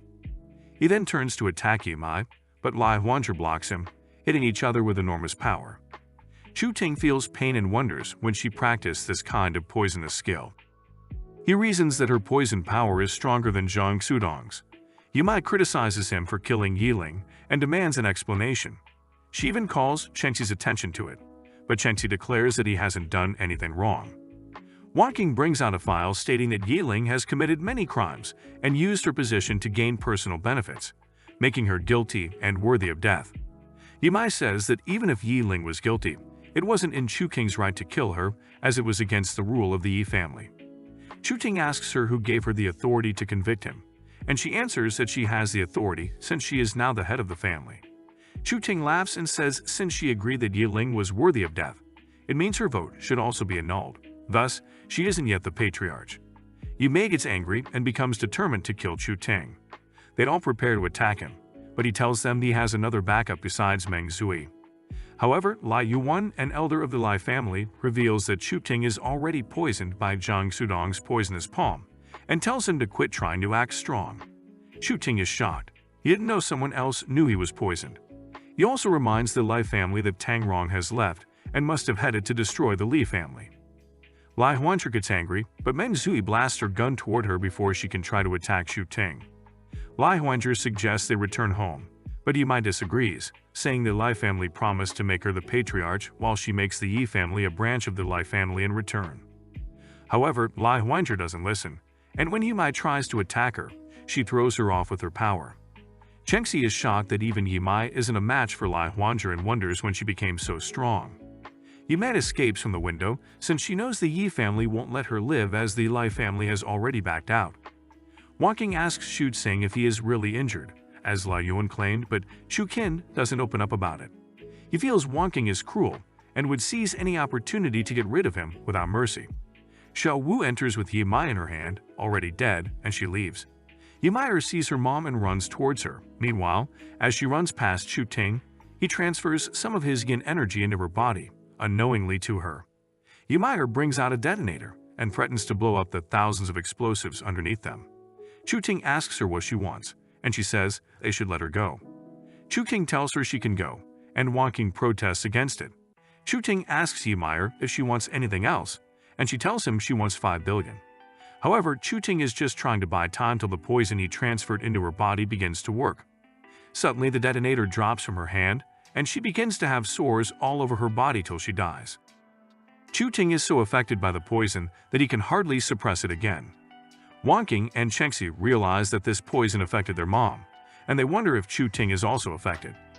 Wanking dismisses all the elders and asks Chengxi to push her wheelchair toward Chu-Ting. Wanking spitefully congratulates Chu-Ting for finally achieving and asks him when he will marry Chengxi to reap the fruits of his victory. However, Meng Zui interrupts and says they are now married, and Chu-Ting won't be marrying into the Yi family. Chengxi is shocked. She snatches the marriage certificate and checks if it is true. Meng Zui then warns Wanking not to say something offensive to Chu-Ting again. As Chu-King takes his leave, he reasons that Lai Huanzhi's palm induced more poison into his body and wonders what technique she used to increase her combat power quickly. On his way out, he meets Jing Shu. However, he can't hide the poison's side effects anymore and begins coughing out blood. Meng Zui tells Chengxi not to look for Chu-Ting anymore, and she leaves too. Chengxi bursts out in tears, and Jing Shu meets her crying. She tells him that she ran into Chu-Ting, and he seems seriously injured. Chu-Ting manages to get outside and sees Xiao Wu. He falls into her arms and tells her to take him to Kuxing Mengshu. Meng Zui sees them and gets jealous. On getting to Kuxing Mengshu, Xiao Wu brings him out of the car, and Meng Zhu quickly takes him from her. She tells her to return later when he is fine to ask him anything she wants. Xiao Wu protests that he is her lady's fiancé and she would not leave. Meng Zhu carries him inside and roughly drops him on the bed, telling him to stop pretending. She is angry that he looked for Xiao Wu when he was weak instead of her. Chu-Ting grabs a pen and paper and writes a list of medicinal materials for her to get him, so he can use them to treat his wounds. Xiao Wu comes to meet him, and he gives her a martial art jade pendant to help repair her nerves as gratitude for her helping him. She tells him she didn't help him much this time and would help him again when he faces the Lai family. Shu Ting tells her that the Lai family must die within 10 days, and she asks how he plans to kill them. He says he would give the Tang family courage and the Yi family strength. Then, Xiao Wu tells him that the poison in his body is wuxia, a vicious martial art technique used by the Empress to control dead men. She tells him that the palace chief can get rid of it, and he can go to the imperial capital to ask Gong Yu if he needs help. She adds that wuxia is something that the empresses of the past dynasties created to restrain the world's martial artists. Shu Ting wonders how Lai Huanzhi could practice this technique and increase her strength quickly even though the technique is hard to practice. Xiao Wu replies that it is expected as the Lai family has a piece of the wuxia technique. Xiao Wu tells him that the technique also has disadvantages. It exhausts the potential and talents of the cultivator, completely ruining the path of martial arts and limiting their progress. Meng Zhu arrives with the medicines Shu Ting listed, and both she and Xiao Wu leave the room so he can begin his cultivation. A week later, Wang Qing and Chengxi are worried that Shu King has yet to show himself since he left the last time.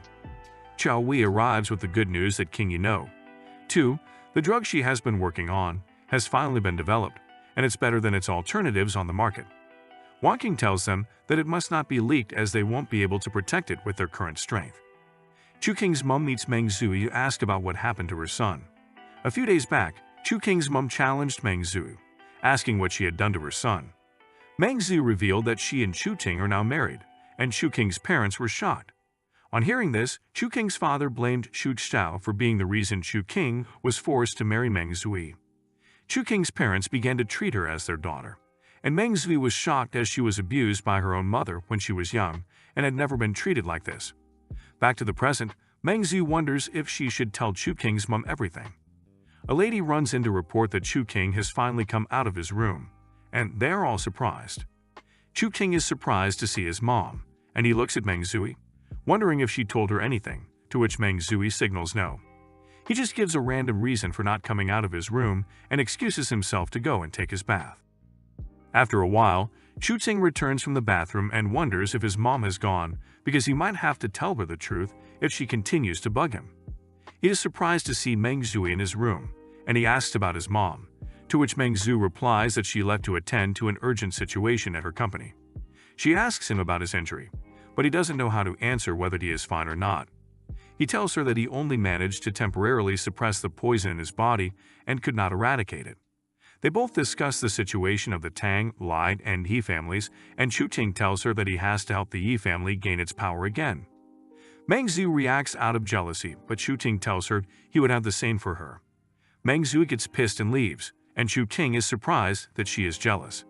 Chu King prepares to head to the Yi family, but meets Zhu Buken and his guys.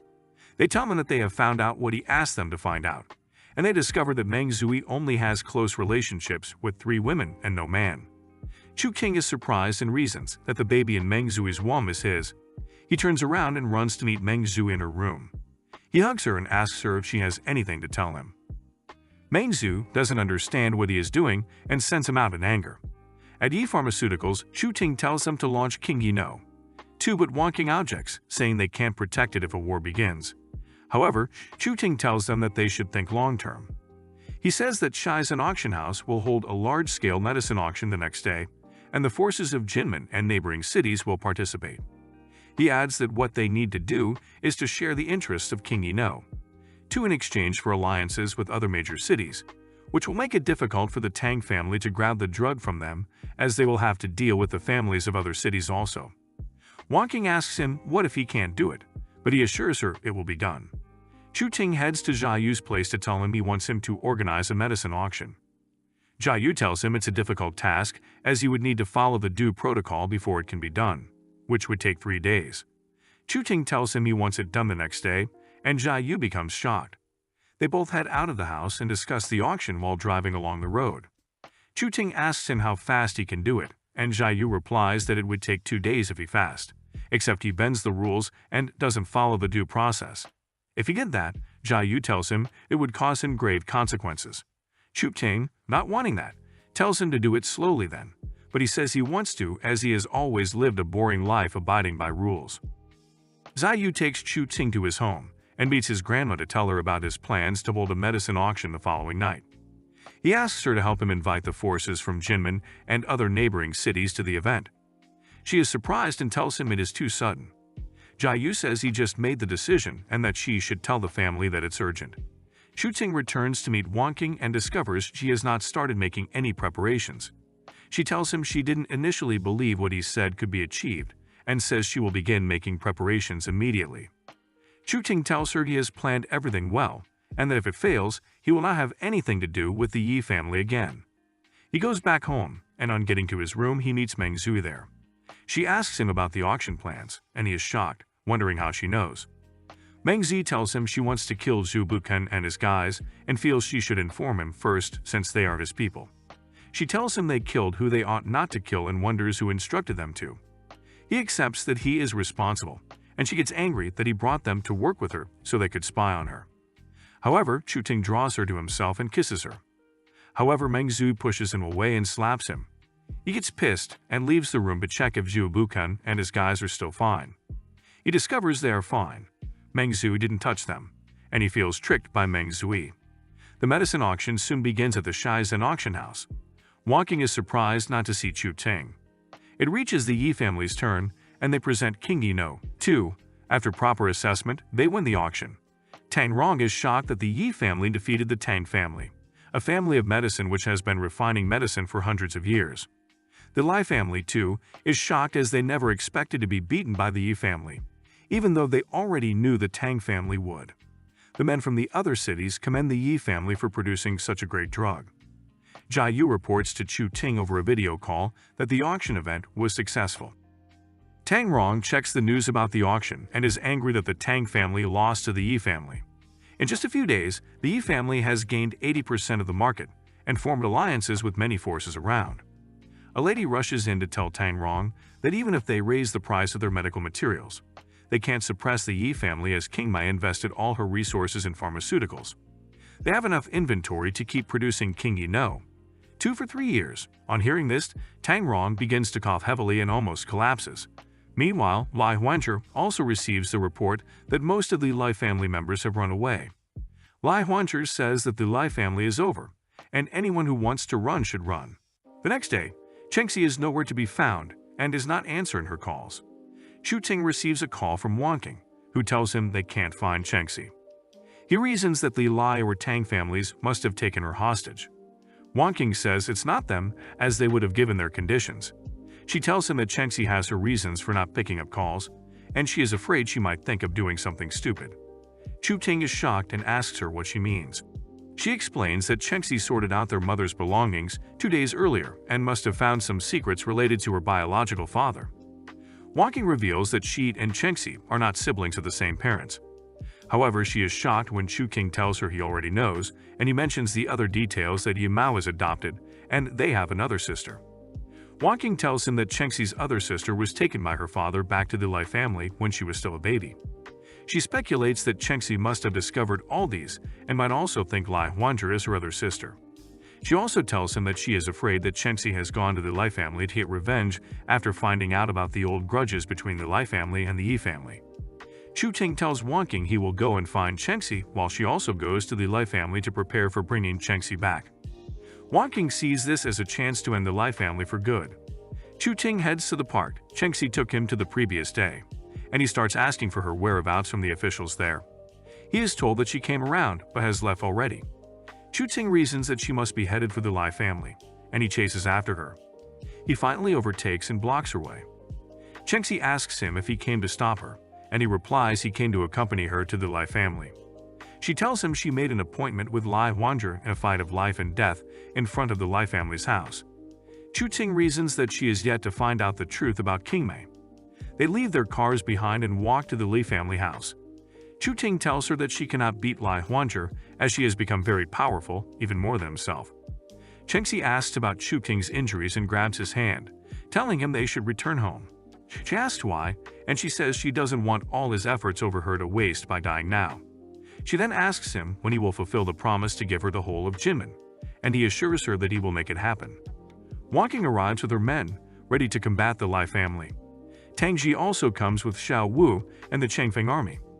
Chu Ting sees Tang Ji and reasons that Tang Rong must be up to something, so he secretly calls Meng Zuid to send someone to watch over the Yi family. The Li family appears, and they wonder how they should handle the situation. Someone from inside runs out, shouting "back door," and is seriously wounded. Meng Zui arrives and tells Chu Ting that she has already sent someone to watch over the Yi family. Suddenly, Tang Rong makes a grand entrance with a truck from the back door. She thanks Chu Ting for blocking the Li family from escaping. Tang Rong orders her Don Tang Lion to fight Lai Yuan while she faces Lai Huanzhi. Tang Rong dashes towards Lai Huanzhi. Tang Rong hits her with her palm, but Lai Huanzhi is unaffected. Lai Huanzhi leaves Tang Rong and goes after Tang Lion instead. She smacks her with her poisonous palm from behind while he faces Lai Yuan, and he falls to the ground. She matches him and causes an explosion.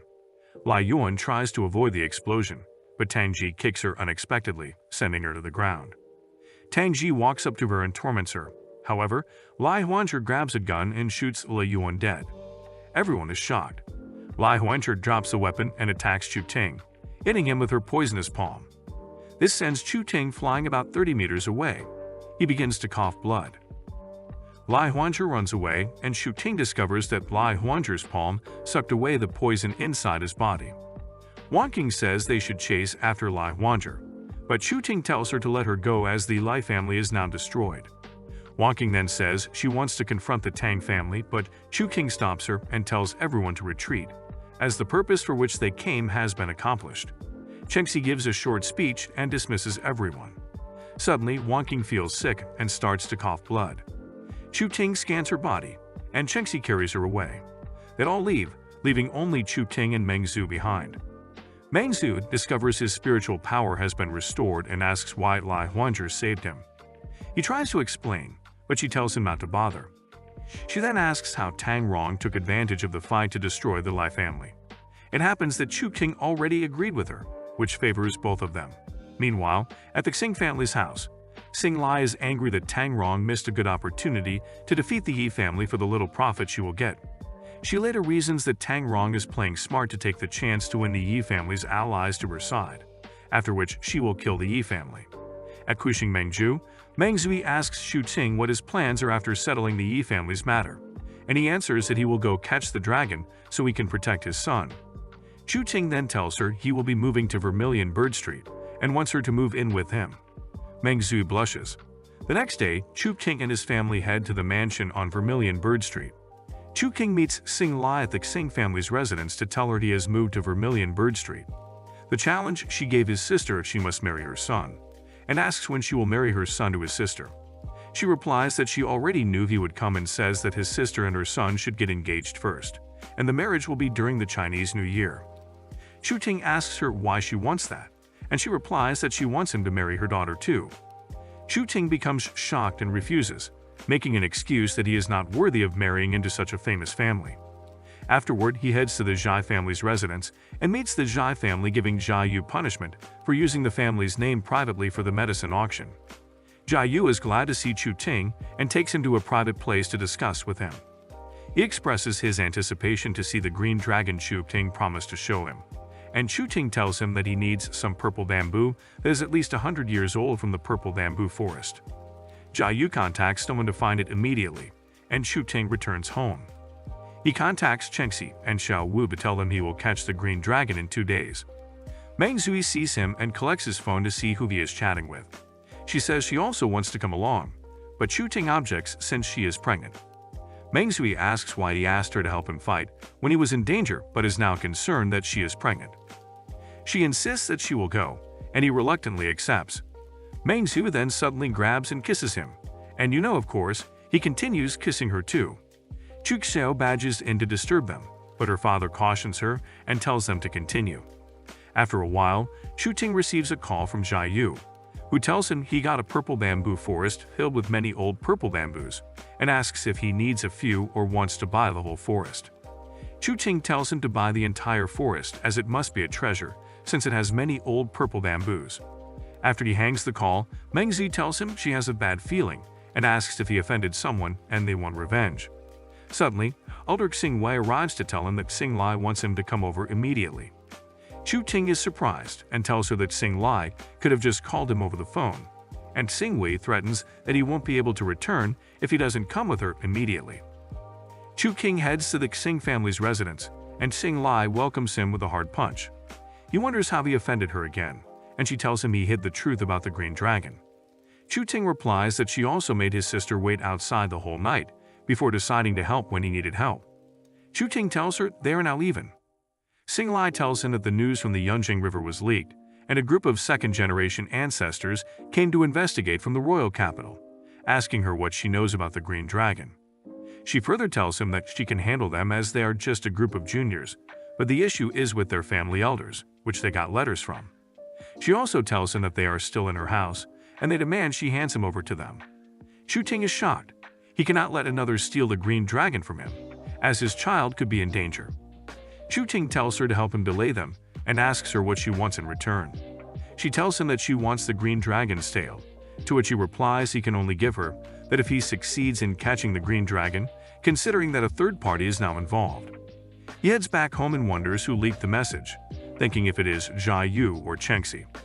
He receives a call from Xiao Wu, who asks him what they should do about it, as the Imperial City would soon come to find it too. Chu Ting tells her that people from the Imperial City are already in Jinmen, and asks if she doesn't already know this. Xiao Wu perceives that Chu Ting suspects her of leaking the information about the green dragon, and she tells him she is not the one. Chu Ting then tells her to pack her things, head to Cloud Mountain, and wait for him at the Purple Summit. He says that Jia Yu would be there too, and she should tell him he sent her. After the call, Xiao Wu reasons that she has to help Chu Ting catch the green dragon. Otherwise, he will kill her. Chu King leaves his room and sees a stranger greeting his family. His mom introduces her as Chu Lan, his cousin. Chu Ting remembers that Gong Yu said her engagement was supposed to be with him. Chu Ting greets him shabbily and excuses himself to return to his room. But Chu Lan walks up to him and tells him he wants to discuss something with him in his room. On getting to the room, Chu Lan reveals that he came because of the green dragon.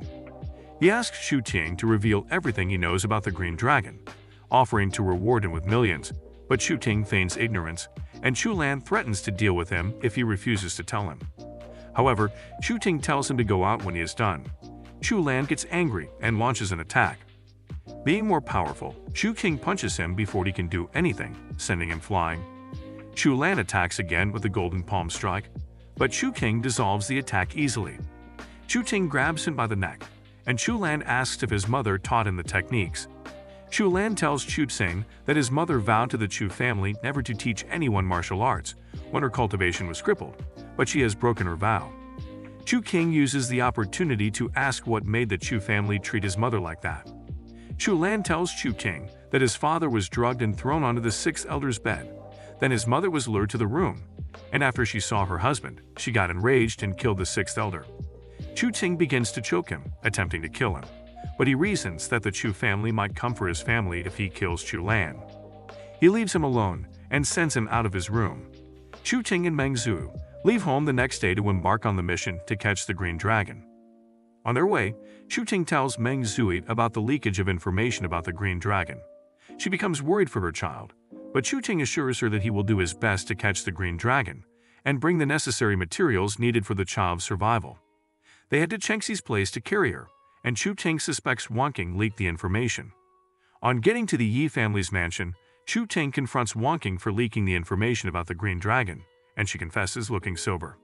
Chu Ting grabs her neck and attempts to choke her, but Chengxi pleads for her sister. He leaves her but threatens to bury her with the green dragon if anything happens to it. He leaves with Meng Zhu and Chengxi. Wanking begins to cry. Her phone's wallpaper gets revealed, showing Chu King's picture. Does she like him? After getting to Cloud Mountain, they meet Xiao Wu and Jia Yu, already waiting. Xiao Wu is a bit scared of what Chu Ting might do to her, but she tries to get comfortable around him since she didn't do anything wrong. She tells him about her friend, who also came from the imperial capital, to inquire about the green dragon. She, however, says that she didn't reveal anything to her and suggests that could bring her on board since the information about the green dragon has leaked anyway, and ask her to pay too. Chu Ting tells Jia Yu to handle the business matters while he goes into the forest to get something. After a while, he returns with a purple bamboo stick and sees a new lady standing with them. Jia tells him that the lady is willing to pay a whopping 500 million at a go. Looking at the lady, Chu King perceives that she is extraordinary and is not like the other idiots from the imperial capital. She introduces herself as Shu and compliments his handsomeness. Chu King gets cocky and tells her he was expecting her to ask him how much it costs to have him for the night. Shu laughs and asks anyway. Meng Zui and Chengxi get angry. Chu King gives Zhiyu the bamboo stick, while he gets more as they need to make a bamboo raft before they set off. Zhiyu tells Chu King that if he knew this was what Chu King needed, he could have gotten some people to make thousands of it in a day without spending much work and time. Shu insults him that he is blind and asks if his golden eye, as the manager of the auction house, is only for decoration. Zhiyu is embarrassed, and he decides to make use of his golden eye.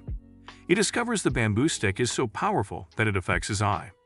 Then they all enter the forest to look for more bamboo, leaving Chu King and Shu behind. Shu tries to touch the bamboo rod in Chu King's hand, but he takes it away, saying it is not for her to touch. She then gets naughty and refers to his long rod. Chu King asks why she didn't come with her colleagues in the second-generation group from the imperial capital.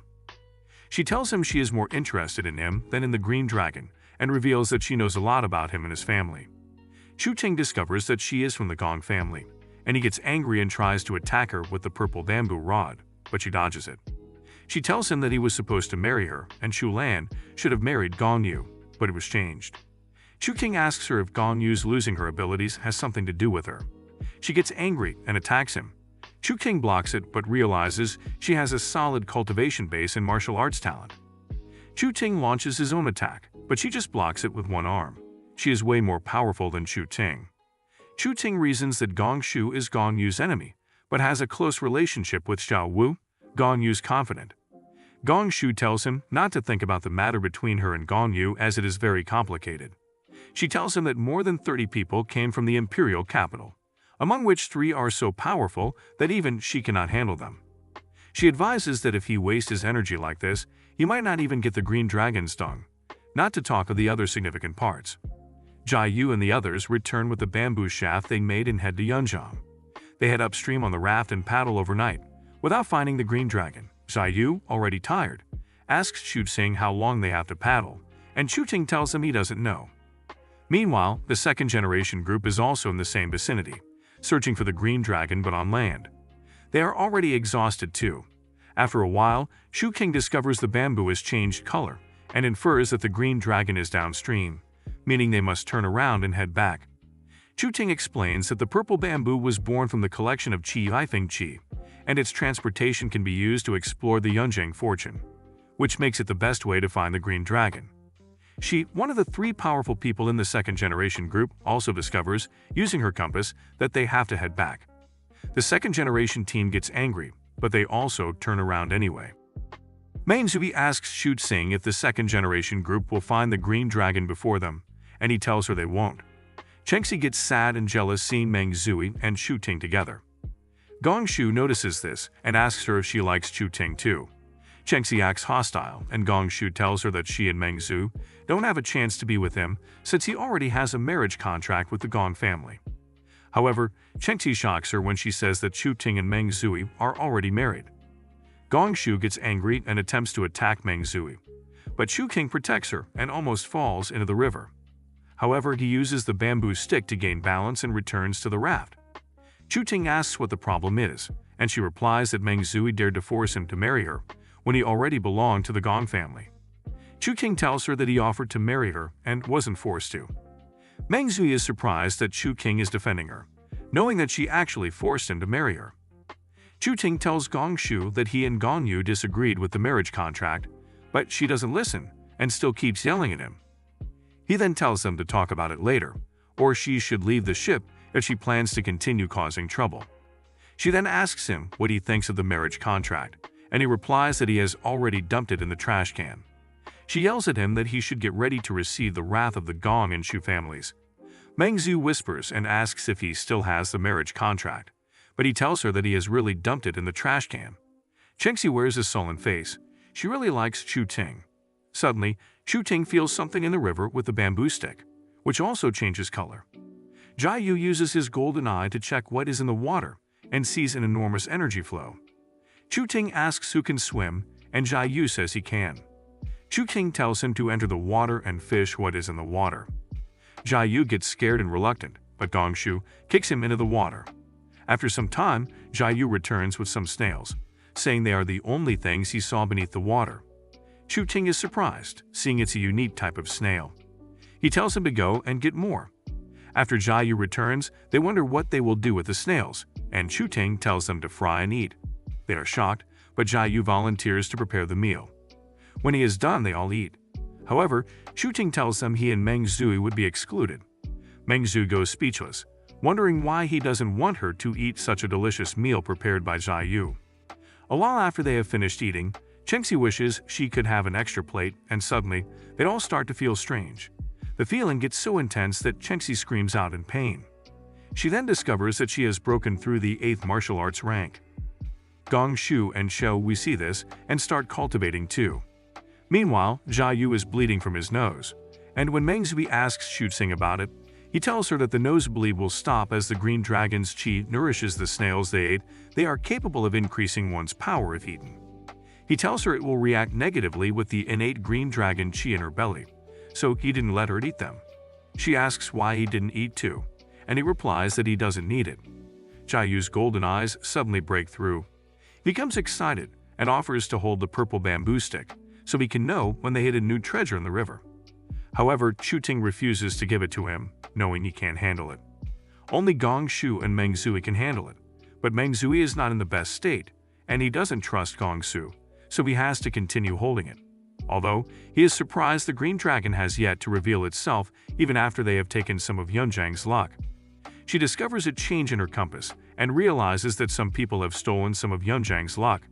She expects them to die miserably. The bamboo changes in color again, and while Jia Yu prepares to enter the river again, Gong Shu draws him back and jumps into the river instead. After a while, she brings out a turtle. Jia Yu cooks, and they all eat again. They continue the cultivation and increase in realms. Chu Ting watches Gong Shu and reasons this could also be a good chance for Gong Yu. At night, Meng Zui discovers that Chu King's hands are already bruised from holding the bamboo stick for very long. Meng Zui says catching the green dragon is more challenging than she thought and asks him exactly what the others are eating. Chu King tells her not to worry about it. Actually, while Chengxi and the others were increasing their cultivation base by absorbing Yunjiang's luck, he was backlashed by Yunjiang's air luck instead. Meng Zui suggests they return home, but Chu Ting tells her they must continue what they have already started. She starts cultivating to relieve him of the pain, but he stops her. She starts bleeding too. Chu Ting tells her he won't do things he is unsure about and won't let her hurt their child. He tells her that he is tired and she should not distract him. Meng Zui kisses him and appreciates him for helping her so much. Chu Ting feels good and reasons that this feeling was missing in his previous life. Gong Shu announces to Chu Ting that she has broken into the transformation realm, making her the youngest warrior martial artist in her family. She thanks Chu Ting and says she will help him solve the issue around the marriage contract for free and also volunteers to help him hold the purple bamboo stick. She carries the stick and realizes that Chu Ting has been carrying such a heavy stick for 3 days without sleeping. Chu Ting carries Meng Zui and goes to sleep. The next morning, Gong Shu is already drained of all her energy as the purple bamboo has sucked it. Suddenly, something hits the purple bamboo beneath the water, and Gong Shu wonders what it is. On hearing this, Chu Ting wakes up immediately. Turbulence begins in the river, and the raft almost capsizes. Gong Shu starts to use her martial arts to fight the turbulence. Chu Ting touches the raft with one hand and uses the other to maneuver the raft through the storm with his powers.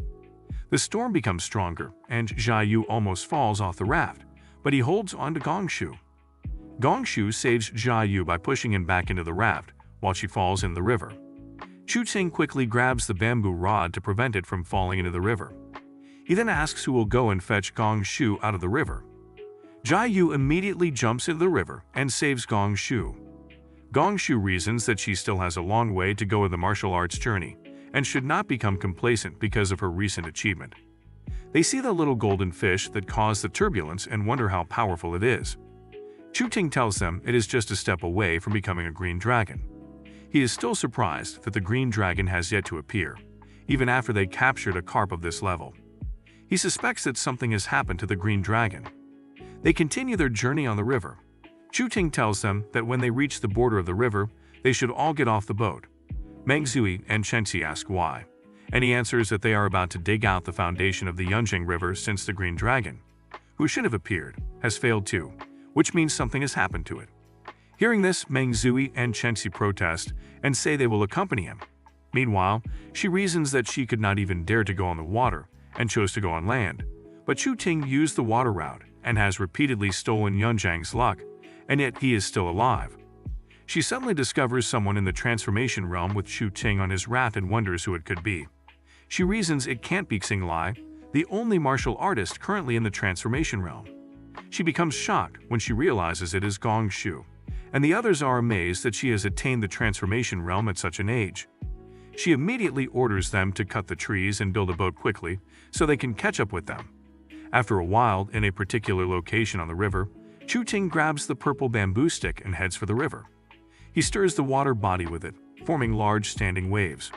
The second generation group, now in the water, sees this and they wonder if Chu Ting is causing this. She affirms it is him. Chu Ting uses martial arts techniques and the black dragon jumps out of the river. On seeing this, two ladies from the second generation group jump after it, and when Gong Shu sees them, she launches into the air after them, claiming they saw the dragon first before them. Chu Ting discovers the black dragon has fainted, so he makes some martial arts move and touches it, causing it to be revived. The black dragon roars very loudly and heads back into the river. Chu Ting returns to his raft, and Gong Shu asks why he let the dragon escape. He replies that the green dragon is already gone, and they cannot capture this one too, since they've already stolen most of Yunjang's luck.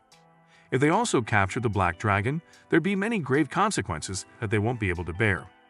One of the three powerful ladies in the second generation group, Kai, demands that Chu Ting bow to her. Although the worship of the Empress has been long abolished, the lady is doing this to insult Chu Ting deliberately. Chu Ting replies that it depends on if they can bear it, and he goes on his knees. She immediately discovers that he is using his luck to worship Kai. She realizes that his luck is powerful enough to compete with the luck of Yunjang, and Kai cannot bear it. So she quickly jumps in to protect Kai and gets hit by Chu King's luck, causing severe injuries. Chifi, the third of the powerful ladies in the second generation group, sees this and launches an attack on Chu Ting. But Gong Shu protects Chu Ting and hits her. Chu Ting tells them he will not kill them, and they should return as though nothing happened at the Yunjing River. Chu Lan is shocked and can't believe that this is Chu Ting for him to have opposed and trampled the three powerful ladies.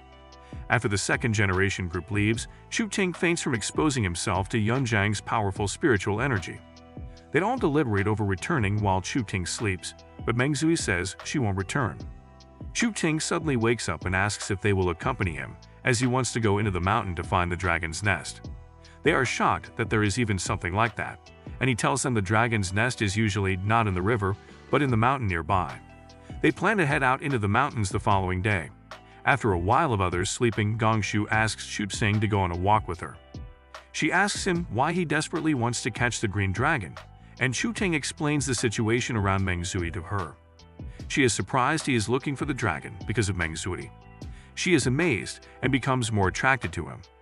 Returning to where the others are, Chu Ting ties the black dragon's beard to the bamboo stick. It would help them in detecting the location of the dragon's nest. They follow the direction of the dragon beard, and after walking for a while, Chu Ting perceives that there is an incoming arrow directed towards them, and he immediately grabs it while it's still in the air. Chu Ting observes the arrow and discovers it was made for humans and not beasts, as it was designed to injure martial artists in the third and fourth ranks of the martial realm. They realize that there are also two other groups in the forest aside from them. They soon see a corpse lying in the forest, and shockingly, Meng Zui recognizes the group the dead person is from. Gong Shu also recognizes the group, and Chu Ting wonders if she knows anything. He asks her, and she tells him she does, but the information could be more helpful at the moment, and she is also unwilling to tell him. Chu Ting considers Gong Shu's countenance and infers that the power behind the lady that was killed is not simple. A different group finds the dead body also and burn it.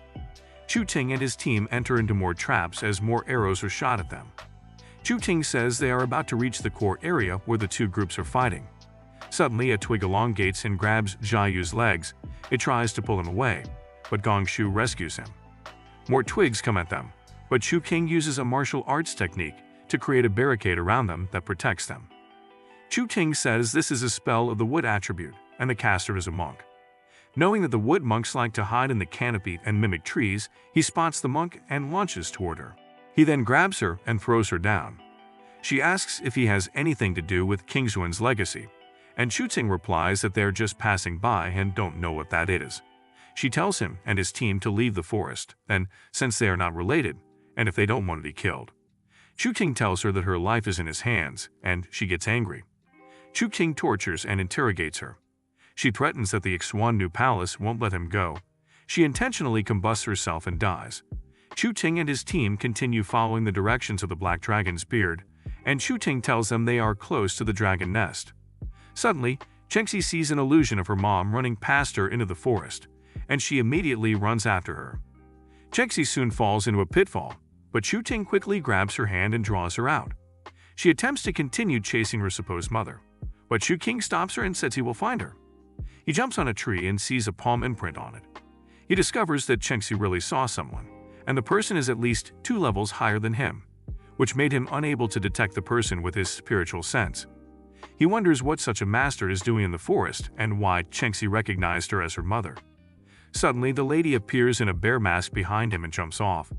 He reasons she could have arranged the traps and is probably from the Ixuan Palace. He chases after her, but the lady keeps going in circles. He reasons that the lady is not that strong and can't be the lady Chengxi saw. He eventually catches her and removes the mask from her face. He is shocked to discover that it is Lai Huanger. She jumps into the waterfall before them, and he wonders why she is in the forest too. Coincidentally and quite luckily, he discovers the dragon nest he has been searching for is under the waterfall. He decides to return to Meng Zui and others first so they won't be worried about him. As he heads back, he meets Gong Shu and asks what she is doing.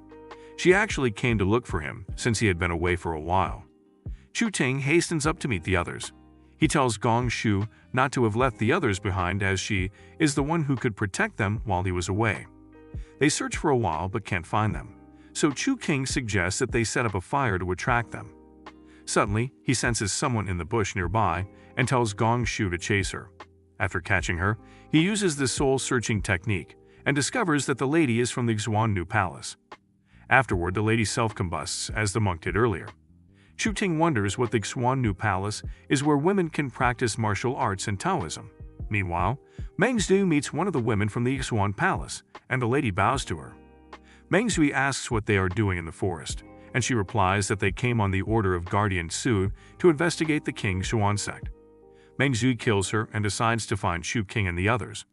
In another location within the forest, Chengxi fights with another lady from the Ixuan Palace, and she realizes that the lady is way stronger than her. However, a strange lady rescues her, and Chengxi discovers it's her mom. She tries to speak with her, but she leaves instantly and returns to the top of a tree to meet Lai Huanger. While Chu King and Gong Shu search for the others, they suddenly hear the sound of Xiao Wu's shotgun. Xiao Wu, now severely injured, is with Jia Yu, and they are faced with 3 ladies from the Ixuan Palace. Chu King and Gong Shu come to their rescue. Chu King reasons that Meng Zui should be able to defend herself against those women as they are not that strong, but Chengxi might be in trouble, so he tells Jia Yu and Xiao Wu to stay back and hide while they go to look for Meng Zui and Chengxi. Other way, Gong Shu reveals that her father is the Empress' younger brother, and Chu King is intrigued. They separate to search for Chengxi and Meng Zui individually. After a while, Chu King sees Meng Zui, and she runs to hug him. Chu King tells her that he has found the dragon nest and assures her that everything will be fine. She asks him if he can lend her his mask. Chu King brings it out, drops a drop of her blood on it to make it recognize her, and gives it to her. She brings Chu King's sword and wields it. She realizes that the sword has a strong murderous aura. He tells her the mask can also take any form she wants, and she tries it by changing it to another type. She puts the mask on and returns to meet others together with Chu King. Gong Shu also returns with Chengxi. Chengxi tells Chu King that she saw her mother, and that her mother saved her. The others disbelieve this, but Chu King tells her he believes it, as the person he chased earlier was Lai Huanger. They are shocked and wonder how she got there, but Chu King tells them not to worry about that and focus on getting the dragon nest. They head towards the waterfall, and on getting to a particular place, Chu King becomes uncomfortable with the atmosphere. Suddenly, rain begins to fall, and they wonder how it is raining at such a time. Chuting reasons that this is the rain technique and infers that the person who cast the spell is in at least the Mahayan realm, equivalent to the martial saint realm. A slap from such a person would be death. He wonders what the monk is planning to do. Mengzu says hiding their traces in the rain would be difficult, and the people from the Xhuan Palace will soon find them. Meanwhile, Lai Huanger and King Mai are watching them. Lai Huanger asks her if she is still King Mai, and she replies yes and no, as her strength is greatly damaged. She says she cannot go into a fight with the Xhuan Palace, and would need the help of someone which she has already spotted in Chu King's group to get rid of them. Chu Ting detects that some people have been following them. He challenges them to reveal themselves if they have anything to say. Su Hufa and the other Xhuan Palace members reveal themselves. Su Hufa demands that someone should come and talk with her. Jia Yu decides to go, but Chu King stops him and tells Gong Shu to go instead, but she refuses. He then asks Meng Zui to, and she refuses too. He wonders why Meng Zui doesn't want to talk with her. However, Chengxi offers to speak with Su Hufa. Chu Ting tells her not to be afraid and that he will use voice transmission to talk with her secretly so she can know what to say to her. Su Hufa asks Chengxi what they are doing in the forest since they are not part of the remnants of King Xuan that they desire to eliminate.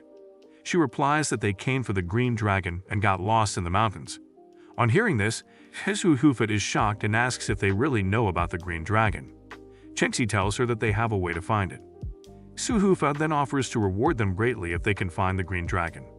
However, she tells Chengxi to kill the two men among them before they embark on the mission. Chengxi gets angry, but Chu King uses the voice transmission technique to tell her that she should say they will be used as bait to lure out the green dragon. They all head to the waterfall, and Chu King makes the Xhuan Palace believe through Chengxi that there's danger down the waterfall, so they should be allowed to go first to prepare the way. Chu Ting and others jump down the waterfall and come out in front of a tunnel. Chu Ting tells them the tunnel leads to the dragon nest, and they all head inside it. The Xhuan New Palace group soon realizes they were tricked and head down the waterfall too. Chu Ting and the others finally arrive at the dragon nest. They discover that the dragon is already dead, and its flesh has decayed. Chu Ting reasons that this is strange as the body of a dragon usually doesn't rot for hundreds of years after death. He suddenly discovers that there is wuxia, the poison that affected him and King Mai, in the remnants of the dragon's bones. He infers that this makes sense as the dragon swallowed King Mai, which could have caused the dragon to die. Chengxi concludes that her mother is still alive but wonders why she isn't coming back to look for them. And Chu Ting tells her that it can only be because she exchanged life with the dragon in the process of the dragon absorbing the wuxia from her body. Meng Zhu becomes dejected and touches her stomach, but Chu Ting reassures her that he will find a solution. He then tells everyone to step back as he begins to use his martial arts powers on the remnant of the dragon. He absorbs the dragon's soul remnant and inserts it in Meng Zui's stomach. The Xhuan New Palace group arrives, and Su Hufa threatens to kill them for tricking her. Chu King asks how she is sure she won't be the one to die. She gets angry and prepares to attack, but Chu Ting generates some powers and strikes the dragon with them, suddenly reviving it. Su Hufa becomes scared, and the dragon uses its tail to hit her away. She yells at them that they deserve death, but her subordinates tell her that she can't be him as the golden light that shines around him is Yunjiang's luck. The Xhuan Palace group turns back and leaves the tunnel. Chu Ting caresses the dragon and tells it to go. It obeys and runs out of the tunnel, causing the tunnel walls to crumble. Chu Ting becomes exhausted due to Yunjiang's luck he used and Meng Zhu supports him. They head towards the exit. Su Hufa returns to the shore, and she becomes determined to kill Chu Ting. Suddenly, Lai Huanger appears before her. King Mai also arrives and begins to suck life out of her with her power. She tells Su Hufa that she is King Xuan. Su Hufa is shocked and tells her that King Xuan is dead, and besides, he is a man. Lai Huanger becomes confused and asks if she is King Mai or King Xuan. King Mai laughs and explains that she has two vivid memories in her soul, one of King Mai and the other of King Xuan. She further says that sometimes she is King Mai and other times King Xuan. She tells her she wants to leave the forest and asks if she wants to go with her. Lai Huanger tells her she would love to go with her as she has no place to return to. King Mai then tells her she might accept her as her disciple. Chu Ting and others return from the tunnel and hop in a chopper to take them back to the city. In the air, Chengxi sees her mom in the forest and cries. Chu Ting and Meng Zhu return home, and he notices that Gong Shu is following them. He asks her to go with Xiao Wu, but she says she wants to know where he lives. They soon meet Shi Dekai and Jifei waiting at their home. She thanks Chu Ting for not killing her the last time. He says whatever and starts to go inside. Dekai asks him if he plans to stay in Jinmen for his entire life. He replies that he will be admitted to the National University and will go to the imperial capital. Dekai laughs and tells him she will be waiting then. He heads inside with Meng Zui and Gong Shu and meets his sister, romancing her boyfriend in the living room. She sees Gong Shu and asks why he is hooking up with another woman again. Gong Shu makes a funny comment and Meng Zui heads inside. Chuk-sao continues to rant about him seeing another woman besides Meng Zui. Chuk-sao then tells him that one of his classmates came to look for him 2 days back. He thinks it is Stong Chorin, but she tells him it is Tang Ziyan. Chu Ting wonders why Tang Ziyan came to see him since he has been against the Tang family while supporting the Yi family. Chuk-sao shows him the admission ticket Tang Ziyan brought for him, saying that the college admission exam is the next day. Chu Ting is shocked. He collects the ticket and quickly runs to his room to start studying. He begins studying and reasons that the only way he can engrave all the book's contents into his mind is with God's knowledge. Meng Zui later comes into his room and assists him with his study. She remembers her encounter with the Xwan Palace group in the forest. What is Meng Zui's relationship with the Xwan Palace group? Is she hiding something from Chu Ting and trying to fool him? Let us know if you want the next part in the comments section by commenting reverse. Also, don't forget to like this video and subscribe to our channel. See you guys in the next video.